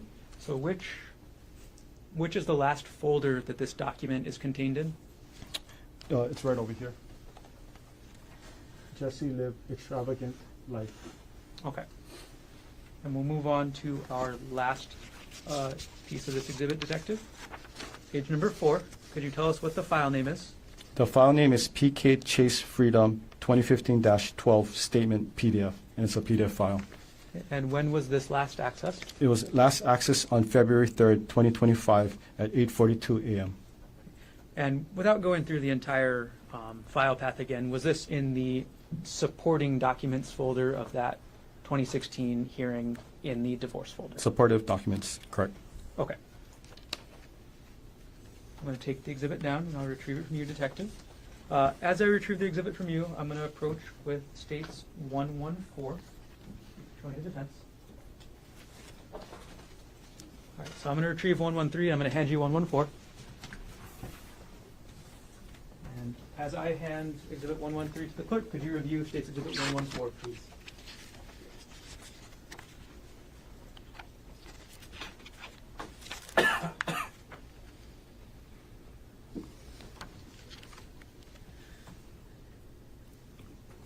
Yes. Have you had a chance to review this? Yes. Okay, what is this? So this is a Word document file relating to a 2018 tax created from the user G. Konig.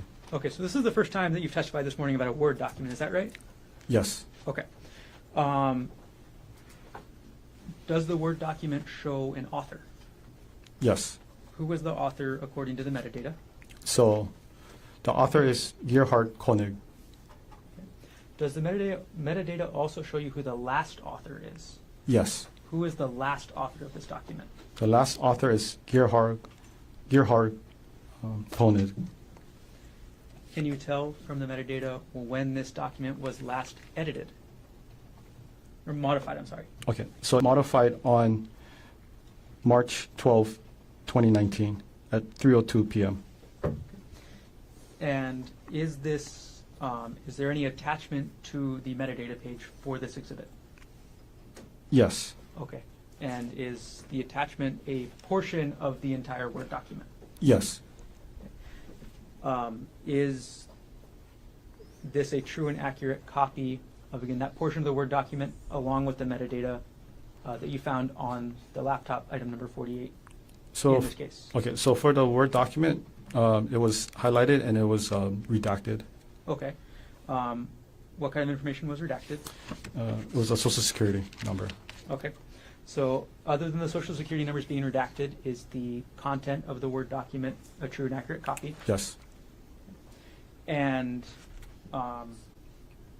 again, there's highlights in this part, right? Yes. Same as always, the highlights don't mean anything. It doesn't mean anything. And for page 1 for the metadata, is that a true and accurate copy of the metadata that you found related to this Word document? Yes. Okay. At this point, the state moves exhibit 114 into evidence. Mr. Otake.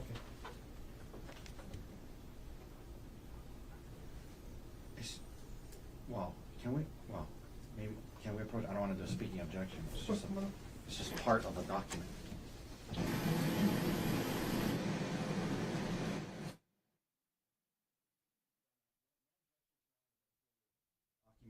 is admitted later. Understood. So what is the mark for identification, including the full attachment, as States Exhibit 114 will be received into evidence? Okay, Detective Iinuma will retrieve that exhibit from you, and we'll come back later with everything. Okay. Okay. All right. So I'm going to retrieve from you 114, and I'll approach with States 115.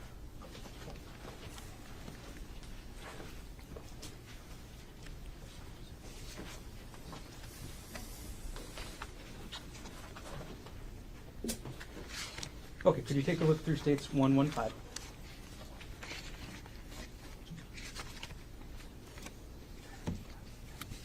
Yes. Okay, do you recognize what this is? Yes. Okay, and what is this? So this is an artifact from the user of this device accessing appears to be a backup server via internet. Okay. And which user are we talking about? It's under user G Konig. Okay. And is this artifacts that are generated automatically by the computer with user activity on the computer? Yes. Okay. When you were looking, or when you were executing your search warrant on this device, did you actually have access to the underlying documents that the user was accessing, as indicated by the metadata in this exhibit? For this particular one, no. Okay. And could you explain what you meant by a backup? Okay, so backup, so this program is called Mimeo, MEMEO. So it's an online backup server. It backups your files and folders, as I was explained to you earlier. It's like a iCloud or Google Drive, something very similar to that Okay. degree. And is this exhibit a true and accurate copy of the metadata regarding the user G Konig's access to this backup that you found in this case on item 38, the laptop? Excluding the highlight, yes. Okay. At this point, the state moves to enter Exhibit 115 into evidence. Mr. Otake, No objection. the mark for identification as States Exhibit 115 is received into evidence. Okay, Detective Iinuma, we're going to put States 115 on the screen. Could you explain to us what you meant by, or could you show to us in the second line what user is conducting this conducting this activity, Yes, so the user is G Konig, right over here. and what date and time is the user conducting this activity? It was accessed on January 9th, 2025 at 9:10 p.m. Okay, and are you able to tell which computer application the user is accessing this from? So it was accessing through the Internet Explorer, the Edge. And could you explain to us the URL that we're looking at the top? Yes, so this is the file path for the URL. So this is the backup server that takes you directly to the Mimeo company. Okay. And then what is after the backup server?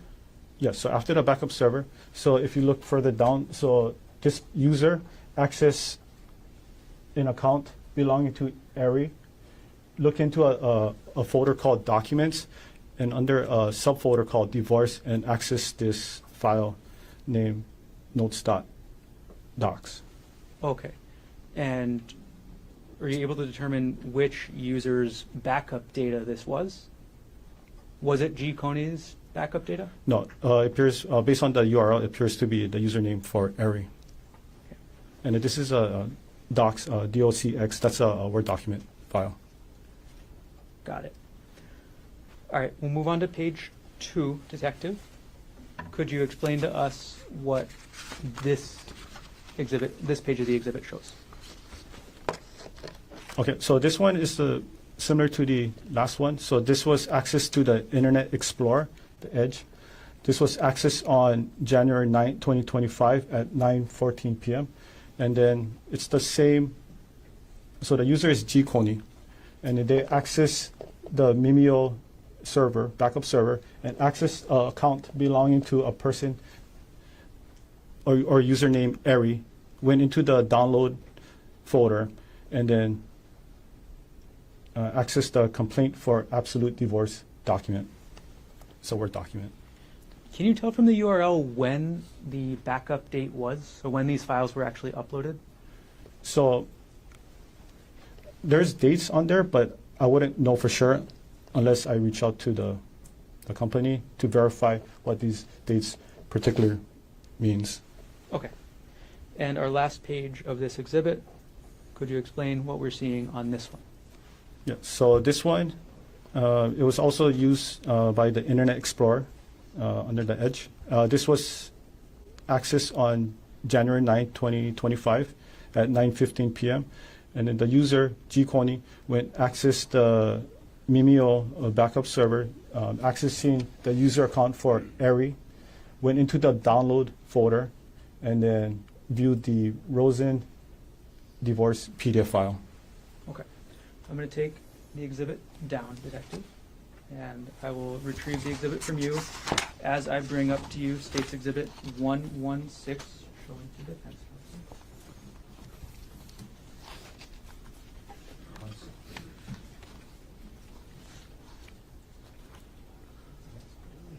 So, We'll come back for this one then. Yeah. We'll go ahead to State's Exhibit 117, Detective. I'm sorry, 118, as 117 is already in evidence.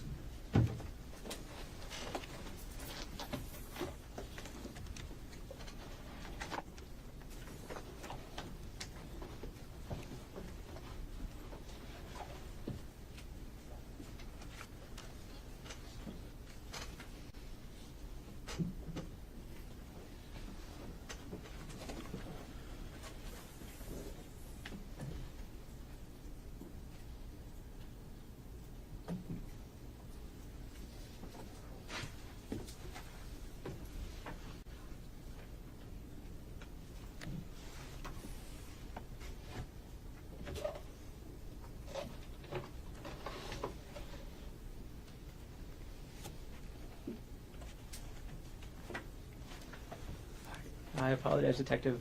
Now I have 118. I will show it to defense and bring it to you. Thank you.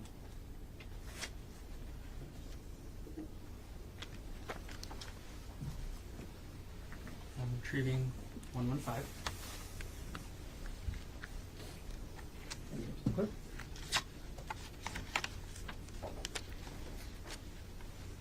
Okay, Detective Iinuma, could you take a look through State's Exhibit 118 and let us know when you're done?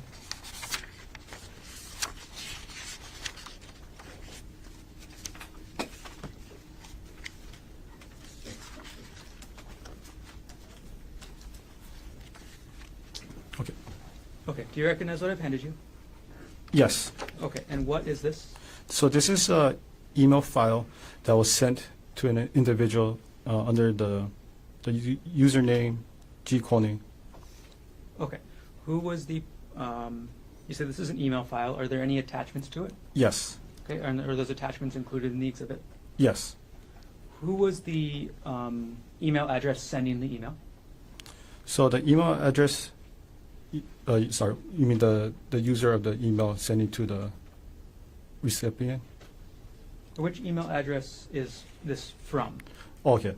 Yeah, this email address is from gkonig@proinbox.com. Okay, and is that the same email you've referenced a couple of times before already this morning? Yes. All right, and who was the email sent to? It's sent to, the email address is bryant.bunting@gmail.com. And is this exhibit a true and accurate copy of the metadata attached to the email along with the email attachments? Yes. Okay. Did you actually have access to any content in the email or just the attachments? So inside the content, there was nothing inside the content, but then there was attachment part Okay, of the. so there was no like email message. It was just a bunch of attachments. Yes. Okay. And at this point, the state will move to admit State's Exhibit 118. Mr. Otake. No objection. Move to mark for identification as State's Exhibit 118 is received into evidence. Okay, Detective Iinuma, I'm going to publish the exhibit. All right. I'm going to zoom in on the top of the page. Okay, so you've already told us who the email was to and from.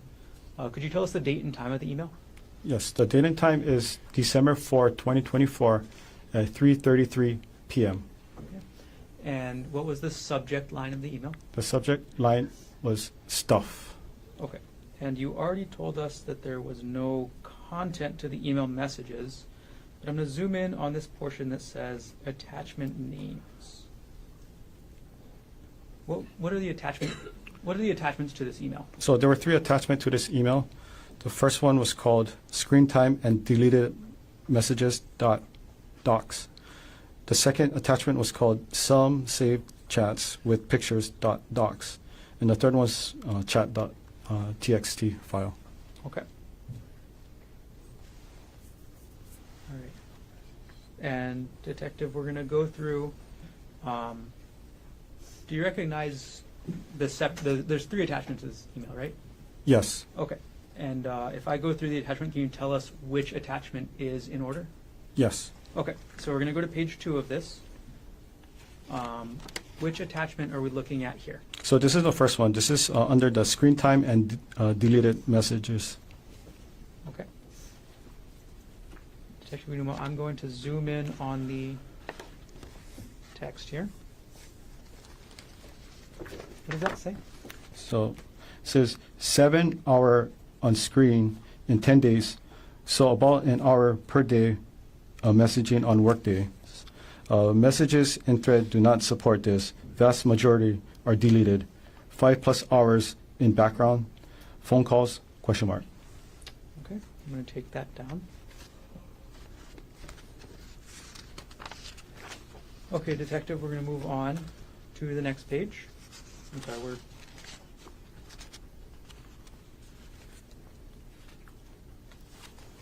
Okay, and we're on page, I believe, 4 now. Could you tell us the title at the top of this page?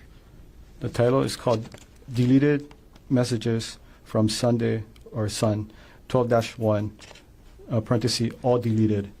Okay, we're going to keep moving forward, detective. And now we're on page 6, I believe. Are we still in that first attachment, the one you mentioned earlier? Yes, still under the first attachment. Okay. I'm going to take it down for just a second, detective.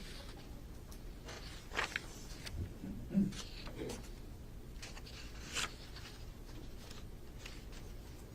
I'm going to put it back up. So I put page 6 back up. Putting now page 7. Could you let us know when we get to the next document that's been attached to this email? Yes.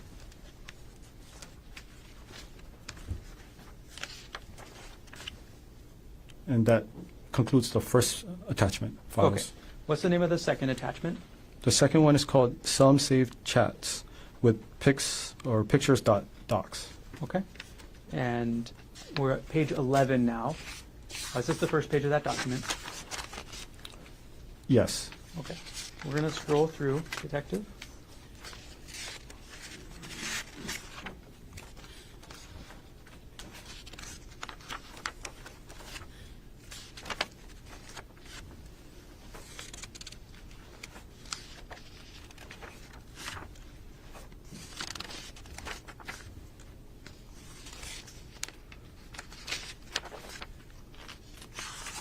All right. And now we're on page 23. Yes. Is this still the same document? So this is the third document. Chat.txt? Yes. What is a TXT file? So TXT is a type of format. It's text-based. So in this purpose, we had to convert it to a PDF so you can display it. Okay. All right, I'm going to take the exhibit down. I'm going to retrieve exhibit 118 from you. And I'm going to approach with states exhibits. I'll skip ahead a little bit. We're going to approach with states exhibit 1, 2, 4.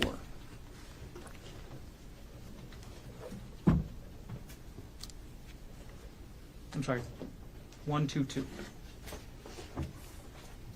Here's states exhibit 1, 2, 2. I'm retrieving states 118. Could you take a look at states 122, Detective?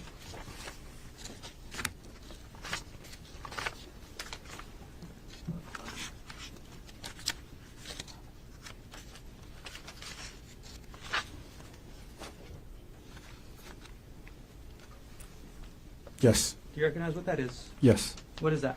So this is a Excel file that was found on the computer. Okay. You say it's an Excel file. Is there also an attached metadata? Yes. Okay. And can you tell who the author of the file was? Yes, the author is Gerhardt Konig. Okay. And is the entire sorry. And when was this file last, or what's the file name that we're talking about here? The file name is underscore chat, parenthesis work phone, parenthesis dot XLSX Okay. file. Is this exhibit a true and accurate copy of the metadata along with the XLS, or the file that was attached to this? Yes, minus the highlighted portion. And then this was converted from an Excel file to a PDF. I see. Okay. At this point, the state will move to introduce states 122 into evidence. Mr. Otake. No objection. With the mark for identification as States Exhibit 122 is received. Okay, Detective Iinuma, I'm going to put the metadata page for states 122 on the screen. I apologize, the screen is now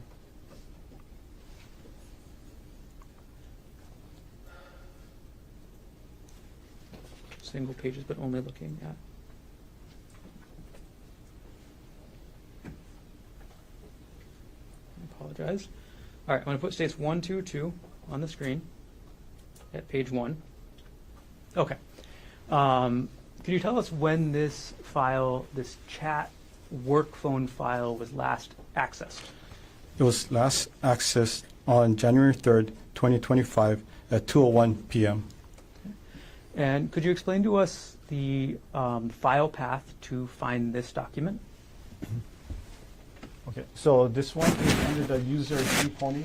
It's in the Dropbox application. In the active projects, under the folder, new folder, and that's where you find the Excel file. And could you tell us, or does the metadata tell you when this file was created? Yes, Okay, and when was that? it was created on December 24, 2024 at 12:49 p.m. Okay. And going through the rest of the document, is it, what does it contain? So it contained a chat messages between Jeff Miller and Arielle Konig. Okay. I'm going to go ahead and move us along to States Exhibit 133 now, Detective. I'm going to approach you with that exhibit, and it's shown to defense. 133, huh? 1, 2, 3. Oh, sorry, 23.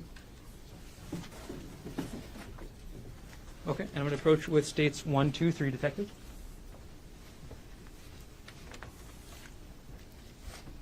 Could you take a look at that, please?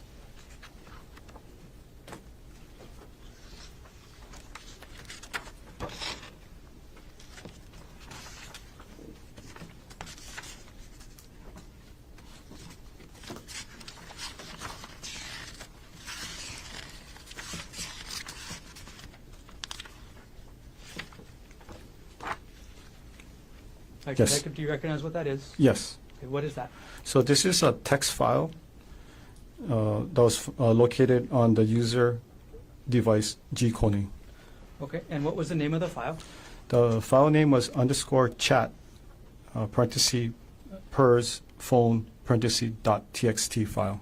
Okay, and Detective Iinuma, I know we just did States 122, which was chat work phone. Mhm. What is contained in chat purse phone? So it also contains text messages between Jeff Miller and Arielle Konig.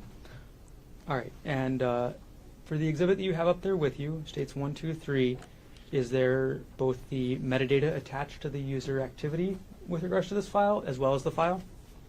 Yes. Is that a true and accurate copy of the metadata that you saw on the software along with the file? Yes.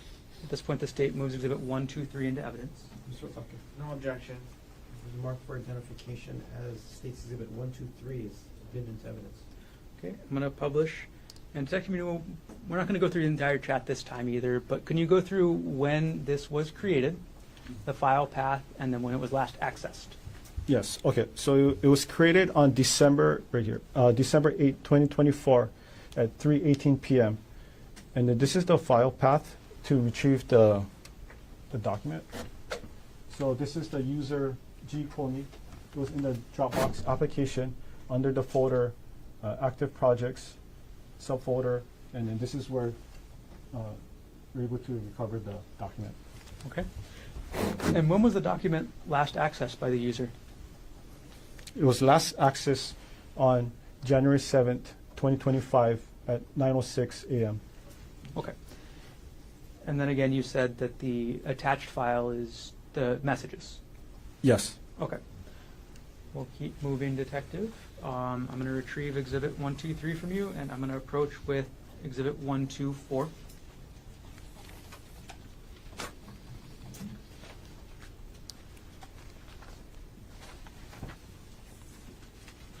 I'm going to hand Exhibit 1, 2, 3 to the clerk. Okay, Detective, could you look through State's Exhibit 1, 2, 4 for us, please?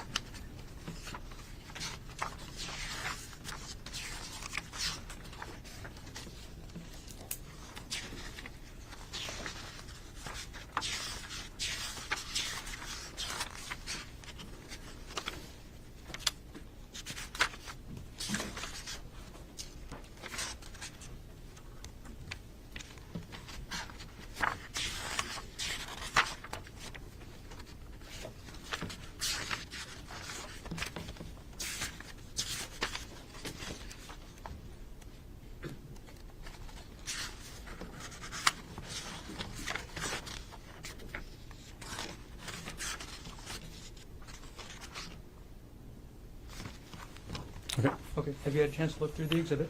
Yes. Okay. And what have I just handed you? So these are documents found under the same device under the username G Konig, and it contains documents relating to wedding. To a wedding? Yes, to a wedding. Okay. And is this exhibit both metadata as well as attachments? Yes. Okay. Does every metadata have an attachment? Yes. Okay.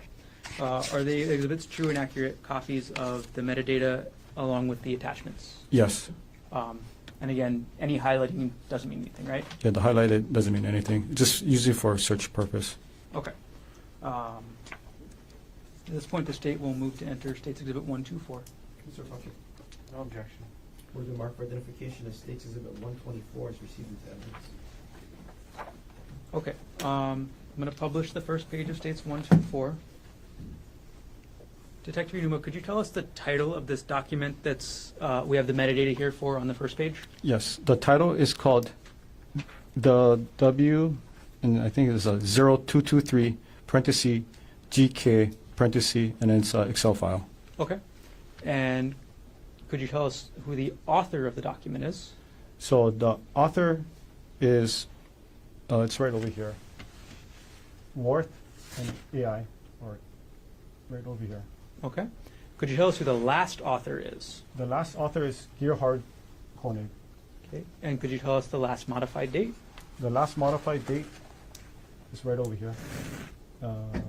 February 23rd, 2018 at 6:18 a.m. Okay. And then could you tell us when, I'm sorry, I'm going to have you keep pointing, when this Excel spreadsheet was last viewed by the user on this laptop? Yes, it was last accessed on December 30, 2024 at 7:29 p.m. Okay. And with regards to the spreadsheet, what's in the spreadsheet? So in the spreadsheet, it's like an Excel spreadsheet. So it has multiple tabs. It talks about who's going to be the guest list, what type of floor, the venue, everything you see on a wedding planning. Okay. I'm going to move forward, Detective, to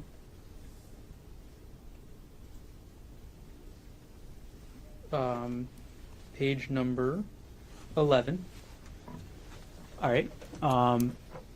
Detective, could you tell us what the document in this is? So the document name is the W0225 parenthesis GK parenthesis, and it's a Excel file. Okay. Is this the same Excel file as the one that we just talked about? It's not the exact same, but it's very similar. Okay. When was this file last accessed? It was last accessed on January 22, 2025 at 6:25 a.m. Okay. And the actual attached file is not attached to this exhibit, is that correct? Yes. Okay, so we just have the metadata for this file. Yes. Okay. Moving on to page number 12. What is the file name here? The file name is Worthington Konig Waiting Room Block 9 period 14 period 18, and it's a PDF file. Okay. And when was this file last accessed by the user?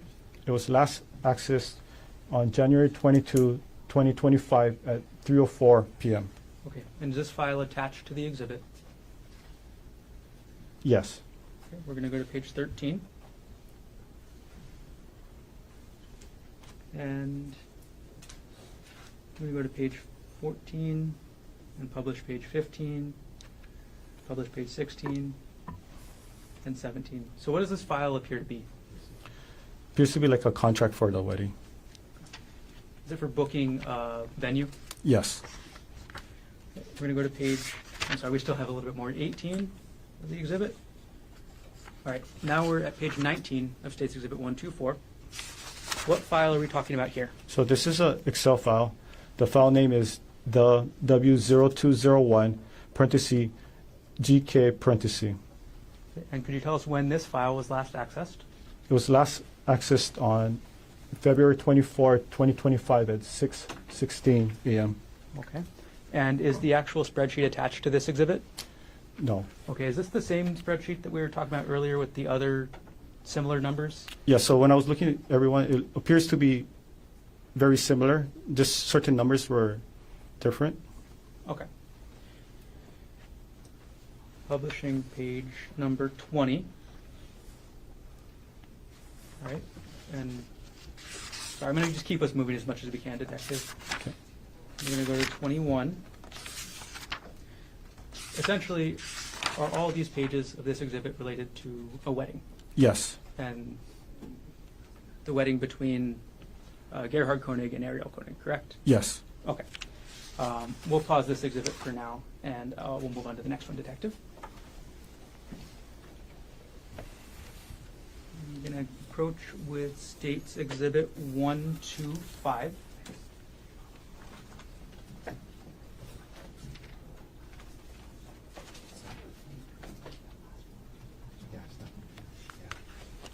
State's 125. Okay, thank you. Okay, I'm going to approach with States 125 and retrieve 124.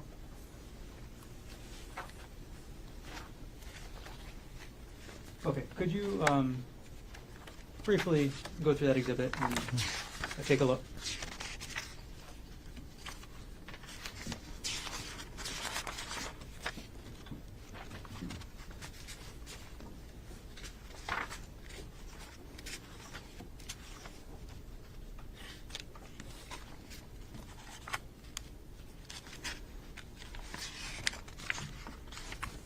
Yes. Okay. Do you recognize the exhibit I've just handed you? Yes. Okay, and what is this? So this contains documents relating to the user or the couple's financial history, investment account, life insurance, and any kind of benefits. All right, and do you in this exhibit have both the metadata along with the attached files? Yes. And is this exhibit a true and accurate copy of the metadata along with attached files that you viewed on item number 48, the laptop you examined in this case. Yes. At this point, the state moves exhibit 125 into evidence. Mr. Otake. No objection. Has been marked for identification as State Exhibit 125 as received. Okay, Detective Iinuma, I'm going to try and move us forward a little bit in this. So we're going to just do a couple pages from this exhibit. So we're going to start with page 1.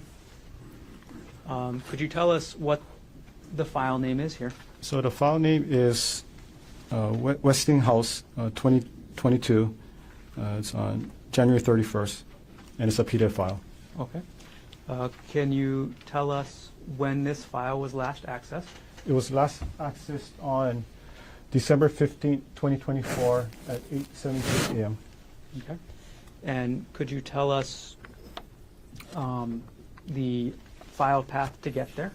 Yes, so the file path under the username G. Konig in the Dropbox application, under the folder The Big Love Party and Other Super Fun Stuff, under the subfolder of taxes 2022 taxes, and this is the document AK pay stub. Sorry, this is the folder and then this is the actual document. So the actual document is Westinghouse 2022-1-31. Yes. And the folder that document is in is called AK pay stubs. Yes. All right. We're going to go to page 2 of the exhibit. Is this the actual document that that page is referring to? Yes. Okay. And is this a pay stub? Yes. Right. Who is this pay stub for? The pay stubs for Arielle Konig. All right. Yeah, We're it going has to it do right over page here. 3. And then we're going to skip around a little bit, Detective. So page 3. What document is being accessed here? So the document file name is Westinghouse 2022 November 30. It's a PDF file. Okay. And when was this file accessed by the user? It was last accessed on December 21st, 2024 at 2:49 p.m. Okay. And we're going to go to the file, Detective. Who is this, or what does this file show? So this appears to be some kind of investment file for Arielle Konig. Okay. We're going to skip ahead a couple pages, Detective.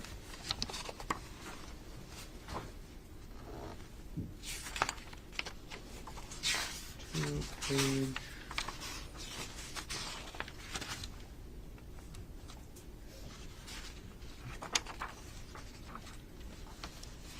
We're going to skip ahead to page 11, if we could. I'll put it up on the screen for you.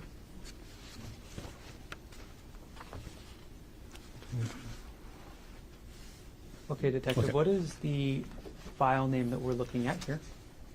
So the file name is Westinghouse 2022. It's March 31st PDF file. Okay. And what date is the user last accessing this file? It was last accessed on December 31st, 2024 at 8:38 p.m. Okay, Detective, are there any other activities that we've talked about so far that occurred on December 31st, 2024 at just around that time? Yes. Okay, and what was that?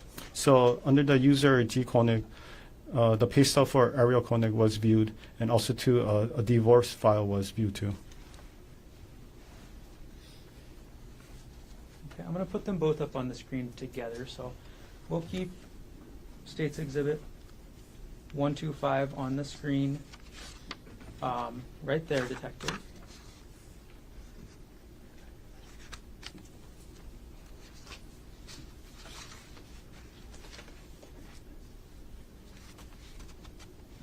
And we're going to put States 113 on the right side of the screen.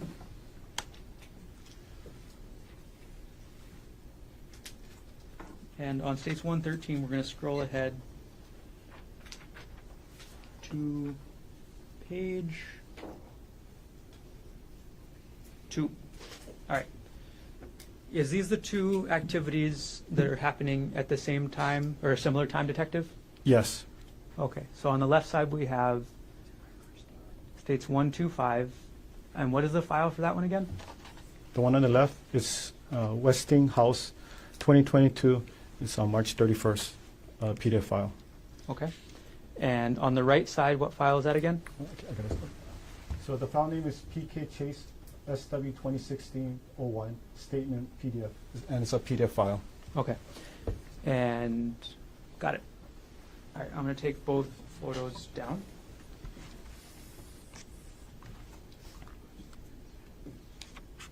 All right, and I'm going to go back to Exhibit 125, Detective. Sorry, what the number? We're going back to 125. 125. Okay, thank you. All right, and almost done with this exhibit, Detective.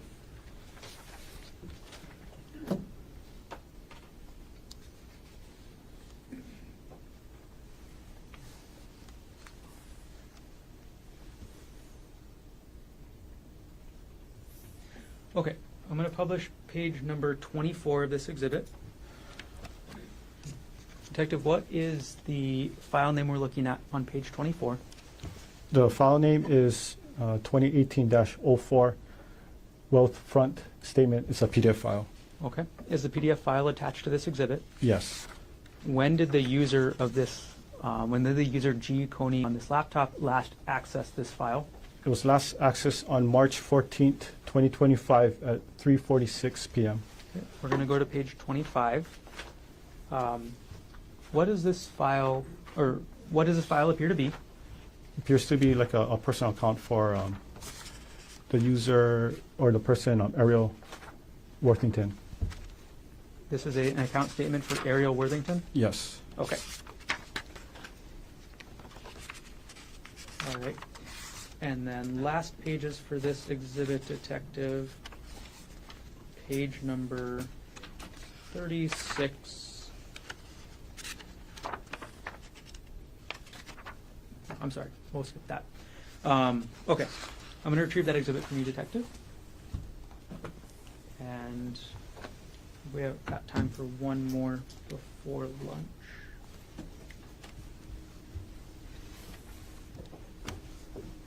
We've got states 1, 2, 6 showing the defense counsel.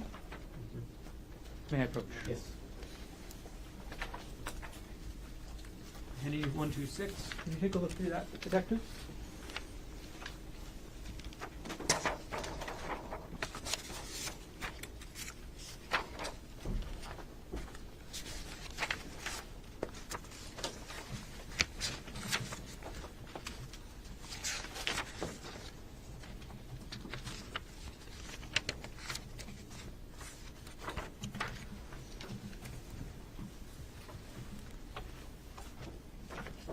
Yes. Do you recognize what that is? Yes. All right, what is that? So this is a PDF file containing information about retirement. Okay. And is this exhibit both the metadata as well as portions of the attached file? Yes. Okay. And all right, is this a true and accurate copy of the metadata as well as the portions of the file that you found on the laptop during your examination in this case? Yes, and I think one part was the highlighted, but you just got to remove the highlight. Okay. At this point, the state will move to enter 1, 2, 6 into evidence. Okay. No objection. Furthermore, for identification, it states that 126 is received. Okay. And we'll hold off on publishing for now.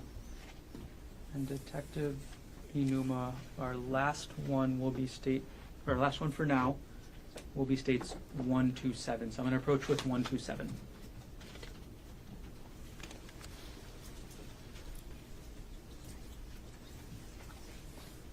I'm going to hand 1, 2, 6 to the clerk.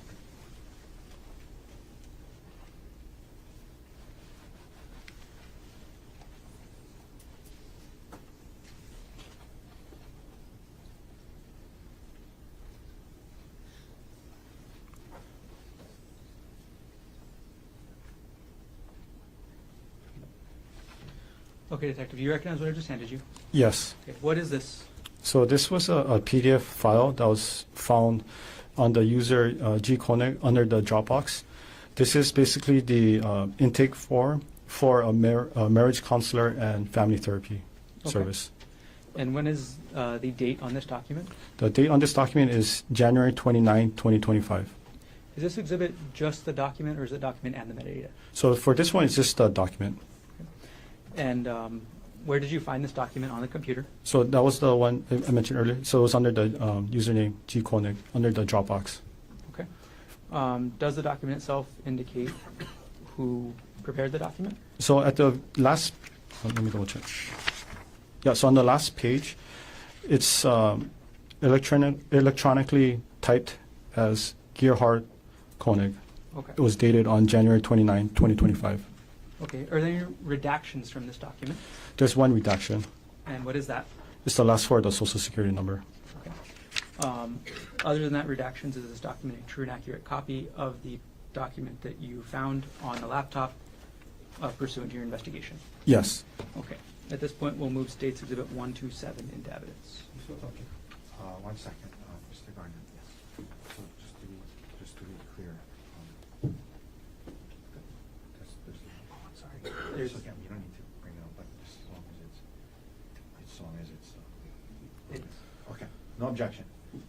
What has been marked for identification as States Exhibit 127? Okay. And So Garner, this is a good time for a break. this is a great time for a break. So ladies and gentlemen, another long stretch. Take our lunch break. Leave your notebooks on your chair. Safety rules. We're talking a bit about this case. Keep an open mind. We're not going to learn about this case outside of the courtroom. Have you come back at 1:30? Slightly longer lunch. Okay.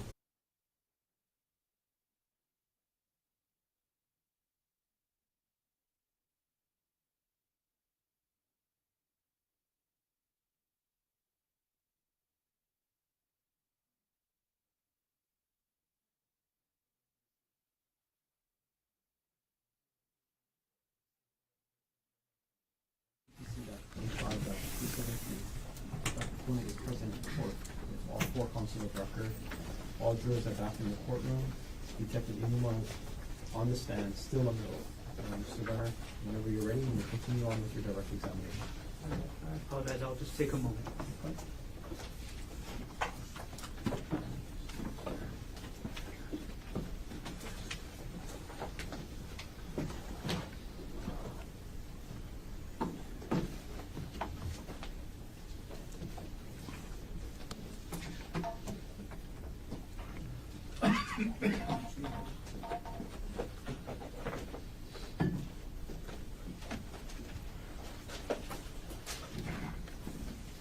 Okay. Good afternoon, Detective. Good afternoon. All right, there's a couple exhibits I want to follow up on that we talked about this morning. So I'm going to go ahead and I'm going to approach with what's been marked as States Exhibit 114. Thank you. Go into defense. May I approach? Yes, please. Okay. This one. And I'll remove States Exhibit 127 and hand that to the clerk.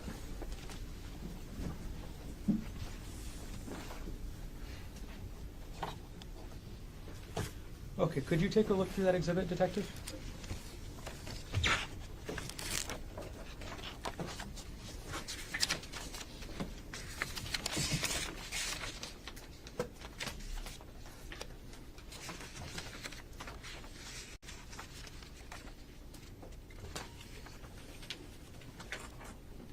Yes. Okay. And could you let us know what the exhibit is? So the exhibit is a Microsoft Word document, and then this is the one we were talking earlier, which is the file name. It's a 2018 taxes gknotes.docs. Okay. And is this both the metadata as well as the actual document? Yes. Okay. Is this a true and accurate copy of the metadata? Yes. And is this a true and accurate copy of the actual document? Yes. And this is what you found, again, looking at item number 42, the laptop in this case. Yes. Okay. At this point, the state moves Exhibit 114 into evidence. Mr. Otake. No objection. Okay. What has been identified as States Exhibit 114 is received into evidence. Okay, Detective Iinuma, I'm going to publish the first page of the document, which is the metadata on the screen up there.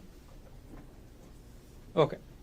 First of all, could you start us off? Tell us the name of the document we're talking about. So the document name is 2018 Taxes GK Notes docs. So it's a Word document file. Okay. And could you tell us who the author is? The author is Gerhardt Konig. And Detective Iinuma, could you, I'm sorry, when was the document last viewed? Okay. So it was last accessed on this date, which is December 26, 2024 at 6:47 a.m. Okay.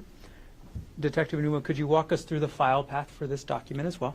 Yeah, so the file path is under the user key Konig. It's under the Dropbox application, under the file, the Big Love Party and other super fun stuff. Subfolder is taxes. Another subfolder for 2018 taxes, and then the document is located right over here. Got it. Okay, Detective Iinuma, I'm going to take the exhibit down from the screen right there, and I'm going to ask you if you could read from the document. And does the document, what is the document in general? So a document is, it's like an official, it could be official, non-official, but it's just basically what we use to have information like I'm data. so sorry, that was a bad question. What is this document, Oh, this document. generally about? Yeah, so this document contains notes and information regarding 2018 taxes. Okay, and Social Security numbers have been redacted, correct? Yes. Okay. Could you read for us the amount of alimony paid in 2018 from this document? So the alimony is $6,000. Could you read for us the amount of child support paid according to this document? $29,112. And again, what year is this document referencing? It reference 2018. Okay, thank you, Detective. I'm going to retrieve the exhibit from you on the stand.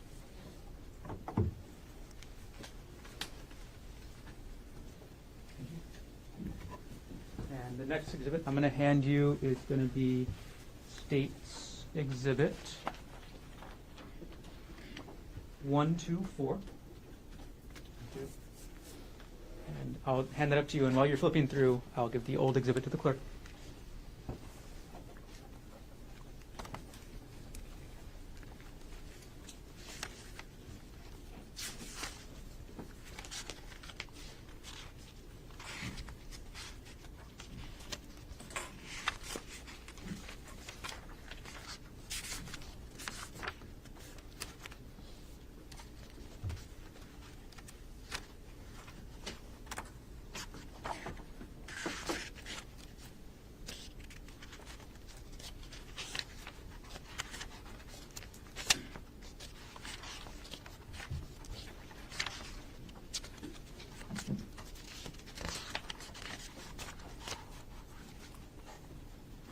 Yes.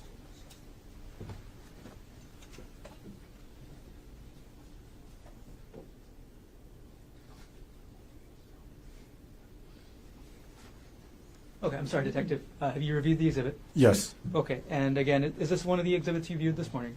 Yes. Okay, and what is the file, or is this exhibit a combination of both files and metadata? Yes. Okay, and as you testified before, this exhibit is about weddings, right? Yes. And this is about the wedding between Gerhardt Konig and Arielle Konig, right? Yes. Okay, and the metadata contained in this exhibit is a true and accurate copy of what you found using the Axiom software, is that correct? Yes, minus the highlighted word. Got it. And the attachments, the files attached, are they also true and accurate according to what you found on the laptop? Yes. So that it was the Excel file, and it was just converted into a PDF file. Got it. Okay. At this point, the state will move to enter states 1, 2, 4. Mr. Otake. No objection. Would the mark for identification of states exhibit 124 is received? Okay. We'll keep moving, Detective. I'm going to approach with our next exhibit, and I'll retrieve 1, 2, 4 from you. Next exhibit is 116. Go to defense counsel.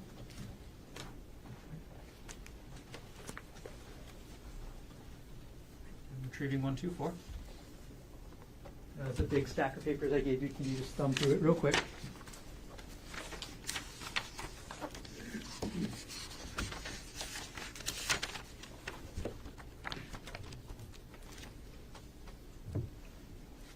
Yes. Okay. Do you recognize this exhibit? Yes. What is it? So this is a Word document that was located under username G Konig. The title is called GK Action Items Daily, parenthesis 2018 to 2021, and it's a docs file. So it's a Word document. Okay. So it's a Word document. Can you tell from the metadata who the author is? Yes. The author is Gerhardt Konig.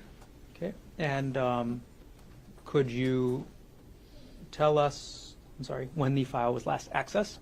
It was last accessed on December 3rd, 2024 at 2:36 p.m.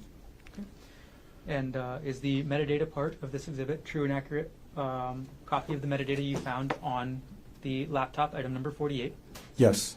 Is the attachment a true and accurate copy of the Word document you found attached to this metadata on the laptop?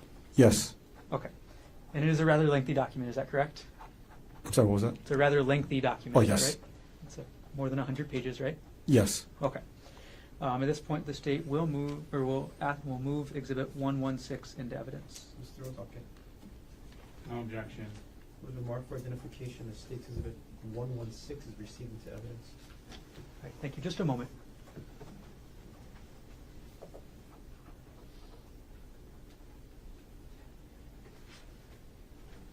Okay, thank you, Detective. Just a couple more to go.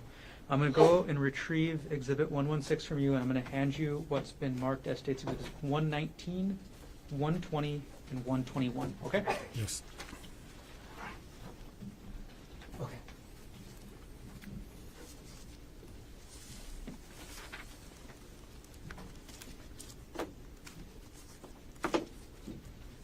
Okay. Do you recognize the three discs I just handed you? Yes. Okay. Before testifying today, did you review what's on those discs? Yes. Okay. And what is on those discs? So it contains a zip file. So basically a bunch of files combined together and placed in a zip file. So a zip file is like a container. You put everything inside and you zip it up, and it decompresses and allows it to be sent via email. Okay. And is there also metadata contained on those discs? Yes. Okay. And in each of those discs, what is the metadata show? So it shows the date and the time where these items were attached. It's under WhatsApp, and it was under Jeff Miller. There was a series 1, 2, and 3, and it was sent from the user of this device to the person, the same user of the device. Clarify, Detective. Are we talking about an email here? Yes, this one is an email. Okay. So who was the email from? So the email is from the user, well, the email address was gkonig@proinbox.com. Okay. And who was the recipient? It was also the same one. It's gkonig@proinbox.com. Okay. So, and is that true for each of these three exhibits? Yes. So each of these three exhibits is an email that the user of the email address gkonig@proinbox.com sent to themselves. Yes. Okay. Did you review these exhibits to make sure that they are fair and accurate, decompressed zip files? Yes. Okay. Is the metadata on each of these exhibits a true and accurate copy of the metadata that you saw while examining the laptop? Yes. Are those three zip files, do you remember the names of them? I know it was WhatsApp, and then it was Jeff, and then it was a 1, and then it's a zip file. Okay. I mean, I don't know like offhand the accuracy of the file name, but then there was a WhatsApp Jeff 2, and then there's a WhatsApp Jeff 3, and they're all zip files. Okay. Got it. And are the contents of those files contained in an individual folder on each disk? Yes. Okay. And then is the metadata also contained on each disk? Yes. after you reviewed the discs, did you sign and date them? Yes. Okay. And at this point, the state moves Exhibit 119, 120, and 121 into evidence. Mr. Otake. No objection. The order to mark for identification as states exhibits 119, 120, and 121 will be received. Okay. Detective Iinuma, I'm quickly just going to publish the metadata for each of those exhibits, okay? So Yes. we're going to start with Exhibit 119, and I'm going to publish the metadata that's contained on that exhibit. All right. So when we look at the file name, can you tell us, now that you actually see the data, what is the file name in Exhibit 119? Yes, the file name is whatsapp-jeffmiller.zip. Okay. And when was this email sent? This was sent on December 24, 2024 at 12:26 p.m. Okay. And then everything else on the disk is what's contained in that WhatsApp chat Jeff Miller zip file, correct? Yes. Got it. Okay. We're going to publish the metadata from States Exhibit 120. All right. Detective Iinuma, what was the file name of this under States Exhibit 120? So the file name is whatsapp-jeffmiller2.zip. Okay. And can you tell us when this email was sent? Yes, it was sent on December 24, 2024 at 12:20 p.m. Okay. And we'll move on, Detective, to the metadata from States Exhibit 121. All right, could you tell us what the file name is for this? Yes, the file name is whatsapp-jeffmiller3.zip. Okay. And can you tell us which date this email was sent? It was sent on December 24, 2024 at 12:20 p.m. Okay. I'm going to take the exhibit down.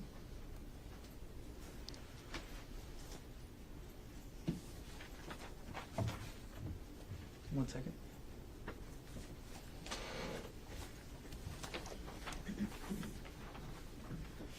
Okay, Detective, thank you for answering my questions. I have no further questions. Did your examination of the laptop take place in the city and county of Honolulu, state of Hawaii? Yes. Okay. No further questions for me at this time. Can I have 114, please? I'm sorry. Do you have it? No, thank you. Do you have 114? Thank you. Whenever you're ready with cross-examination, Mr. Otake. Thank you, Your Honor.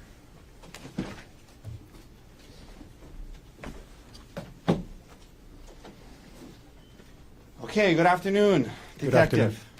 Good afternoon. Can you tell me how you pronounce your last name? Is it Iinuma or Iinuma? It's Iinuma. Excuse me? Iinuma. Iinuma. Yeah, long I. Okay.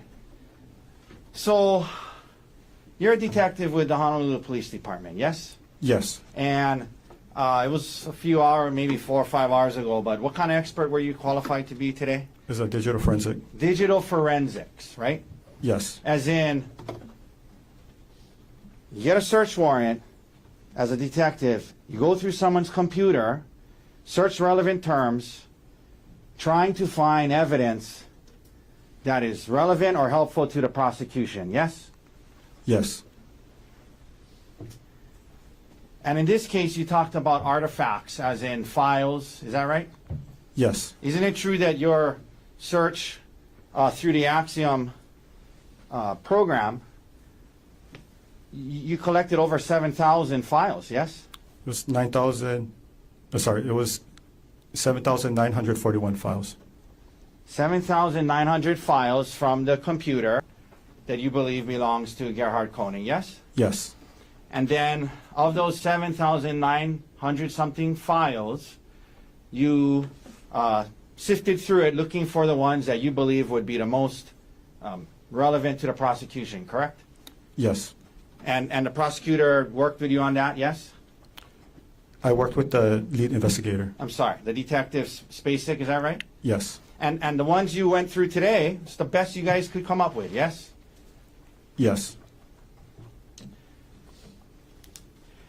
the search warrant, it's not like you can just go through anything and everything on a computer. The search warrant has terms that you're limited to search, yes? Yes. And the lead investigator, these terms are developed based off of what you guys think you're looking for might be helpful to the case, yes? Yes.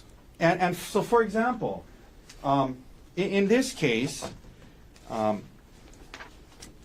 some of the search terms that you're looking for on the computer to see if somebody searched for or looked this up, some of the search terms were danger, death, fall, slip, accident, cliff, kill, die.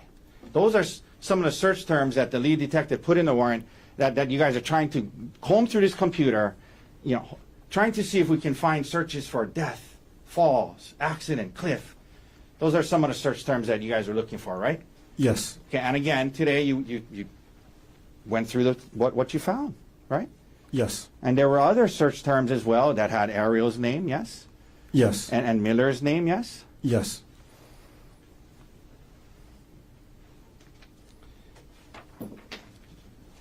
And because the idea is you're looking through a computer, maybe somebody searched, hikes that people fell off and died on before. That's the kind of stuff you're looking for, right? Yes. Another group of search terms that was included in the warrant detective were syringe, vial, undetectable, incapacitate. Those are some of the search terms that you guys thought, let's go look through this computer and see if we can find stuff related to that, correct? Yes. One of the search terms, detective, was hike, right? Yes. And as you indicated, between February 28th, 2025, and March 4th, 2025, there was you went through some searches about hikes, correct? Yes. And if we could pull up Exhibit 110, please. Okay. So if we could, Mr. Dirks, if you could zoom in on this top 3 or 4 up there, please. Okay. Did it get bigger or? Yes. I One cannot see second. it. Is there a way can you make that bigger? Yeah, thank you. Okay. Okay, it's all right. So some of the searches said Maui hikes, Oahu Spring Trail, Hale Maui Trail. So there were searches related to Maui hikes as well. Yes. Yes. And are you aware that Dr. Konig would go on hikes with his son on Maui often? No. Were you aware that he would go on hikes with his wife and family on Maui? No. And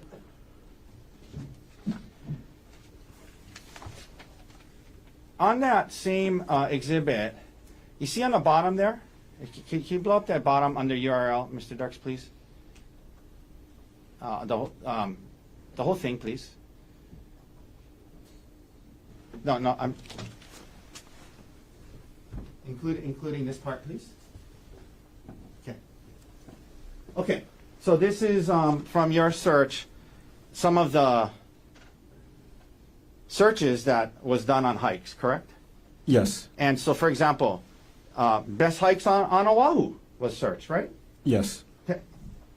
10 best trails and hikes on Oahu came up, yeah? Yes. Easy hike on Oahu came up, yes? Yes. Top 10 easy hikes for everyone, yes? Yes. 35 hikes on Oahu, yes? Yes. Pali Puka hike on Oahu, yes? Yes. Wili Wili Nui Ridge Trail hike on Oahu, right? That was something that came up? Yes. And difficult hikes on Oahu. Those were what you found when you're looking up what he searched about hikes, right? Yes. There was nothing about most dangerous trails on Oahu that you found, correct? In this part. In this part, yes. Okay.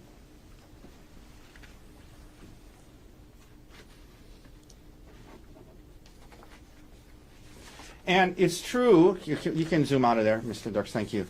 The last time according to you, that you found that he searched about hikes was on March 4th, 2025, correct? Yes. And you understand the incident in this case was on March 24th, 2025, yes? Yes. Okay. So from what you saw, it's not like he kept going back and looking at more and looked at different ones more leading up to after March 4th, correct? Yes.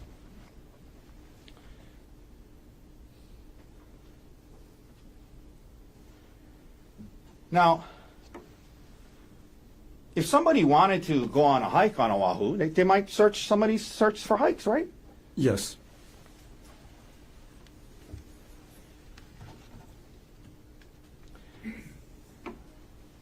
Detective, we went through Exhibit 105, if we could pull up 105.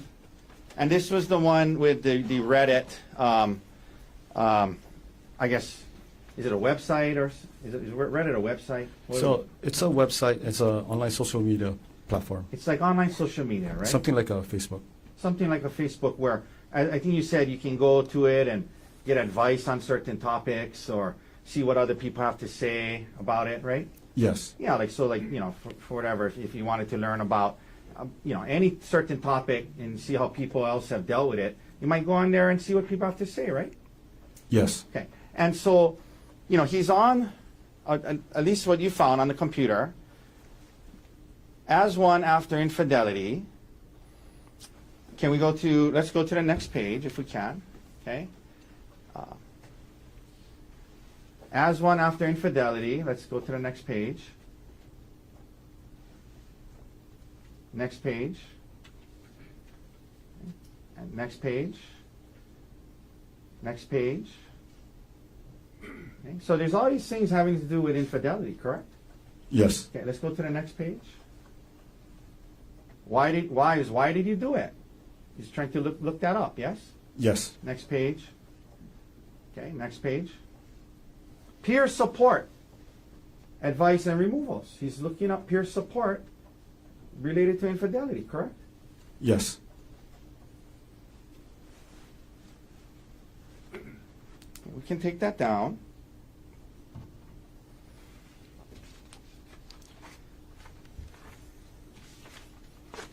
The term DARVO, you mentioned, can you tell us what your understanding of what that means? Yes. So, from my understanding from reading, Reddit and then Google Yeah, what does search. it stand for? So, deny, attack, reverse, victim, offender. So it's from my understanding, it was as an abuser, you're trying to avoid accountability. So, for example, dealing with infidelity, the person who had the affair is trying to avoid accountability, trying to deny, trying to reverse it on the person that got cheated on, right? Yes.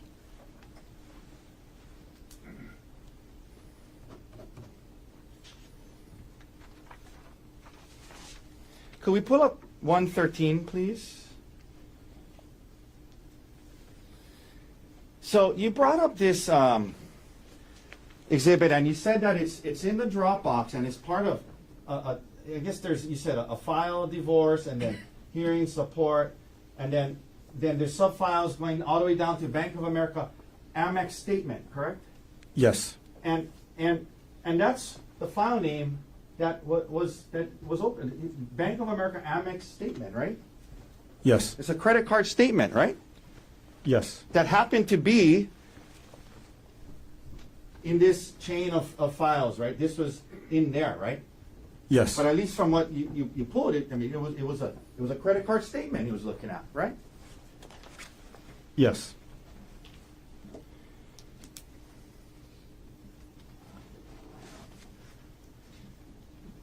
Now, we can take that down, Mr. Dirks. Thank you. So I wanted to ask you this, Detective, because I just want to make sure that we're not trying to paint, that we're painting an accurate picture here, okay?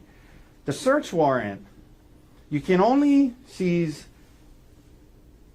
files that the search warrant terms allow you to seize, correct? Yes. So, it's not as though you're giving us a holistic picture of everything he was looking at during that time period, correct? Yes. It's only the ones that you could seize, right? Yes. For example, one of the search term was Arielle Konig, yes? Yes. Gerhardt Konig was not a search term, correct? Yes. So when we looked at, and you said, well, this day he was looking up her retirement account, you could seize that, right? Yes. But your Axiom program, if he was also either right then or close by looking at also other financial documents like his retirement accounts, their taxes, their life insurance related to him, Axiom wouldn't seize that, you wouldn't have that, you couldn't present that to the jury, correct? Could you rephrase the question one more time? If there was a file that didn't have Ari's name on it, on his computer, but he was looking at, for example, his retirement roughly around that same time period he was looking at hers, you wouldn't be able to seize the one from him because it had his name on it, right? Yes. Okay. So you agree that when we're looking at these things, context kind of matters, right? Context matters. Yes. And what we've gone through is just certain things he might have been looking at during that time period, but not all, right? Yes. And so, for example, if he was doing financial planning to decide how much more life insurance they needed to get, each of them, to make sure that based off of their salary, based off of their retirement, if something happened to either of them, they could pay for the house in order to make sure the kids had a house, and he was looking at all these financial documents, and half of them were his, you're only able to show us the ones that had her name on it, right? Yes, based on the search warrant, yes.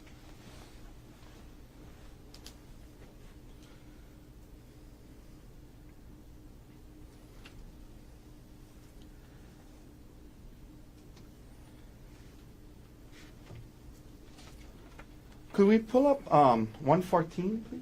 Oh, I'm sorry. I think, is that the one I grabbed? I think that's the one I grabbed. Actually, it's not put, because, yeah. So 114, may I approach? Yes. Detective, 114 was the document entitled 2018 Taxes for Gerhardt and Arielle Konig, right? Yes. And there are, it's multiple pages long, right? Yes. And it has multiple sections to it, correct? Yes. It talks about when they were married. It has their plug-in electric vehicle and their tax credit from that, yes? Yes. It has the refinancing and of the principal residence. It has information about the principal residence and the refinancing, correct? Yes. It had charitable contributions and how much they donated to charity that year, right? Yes. It has his income on it, right? Yes. It has his withholdings from his W-2 on it, right? Yes. And the real estate taxes they paid to under 1098 form, yes? Yes. It had the 2017 federal income taxes they paid, right? Yes. It talks about some investment and investment loss that they had that year, right?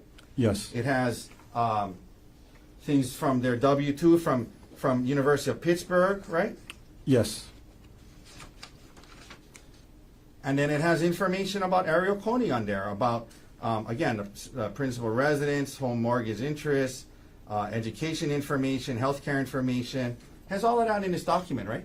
Yes. And out of this whole document, you're only asked about the part that where how much alimony and child support was paid that year, right? Yes. Okay, but there's a lot more other information on here, right? Yes. You don't know what information on here he was looking at when he pulled this up on his computer, do you? That's correct.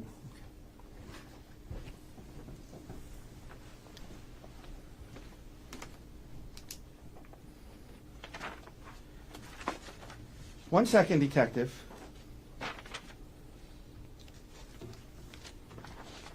You also were only able to search for, because of a search warrant, and it's not your fault, it's just what the search warrant allowed, for a specific time, right?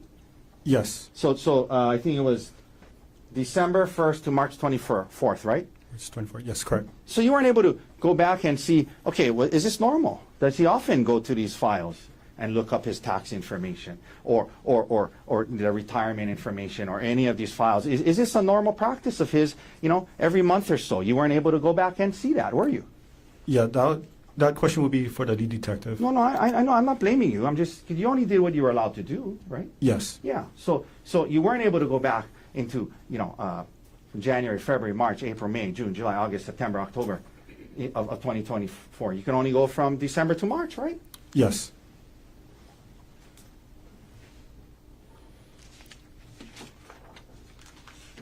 One second, might be almost done. Okay, Detective, thank you for your time all morning and part of this afternoon. That's all the questions I have for you. Thank you.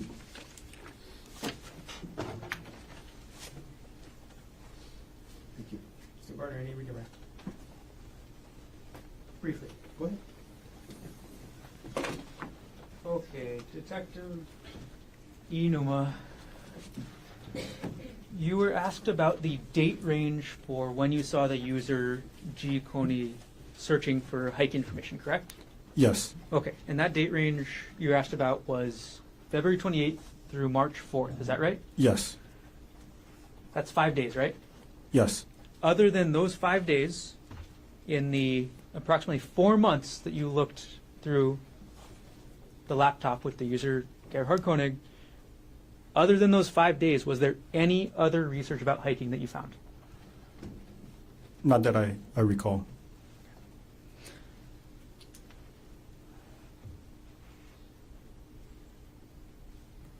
No further questions. So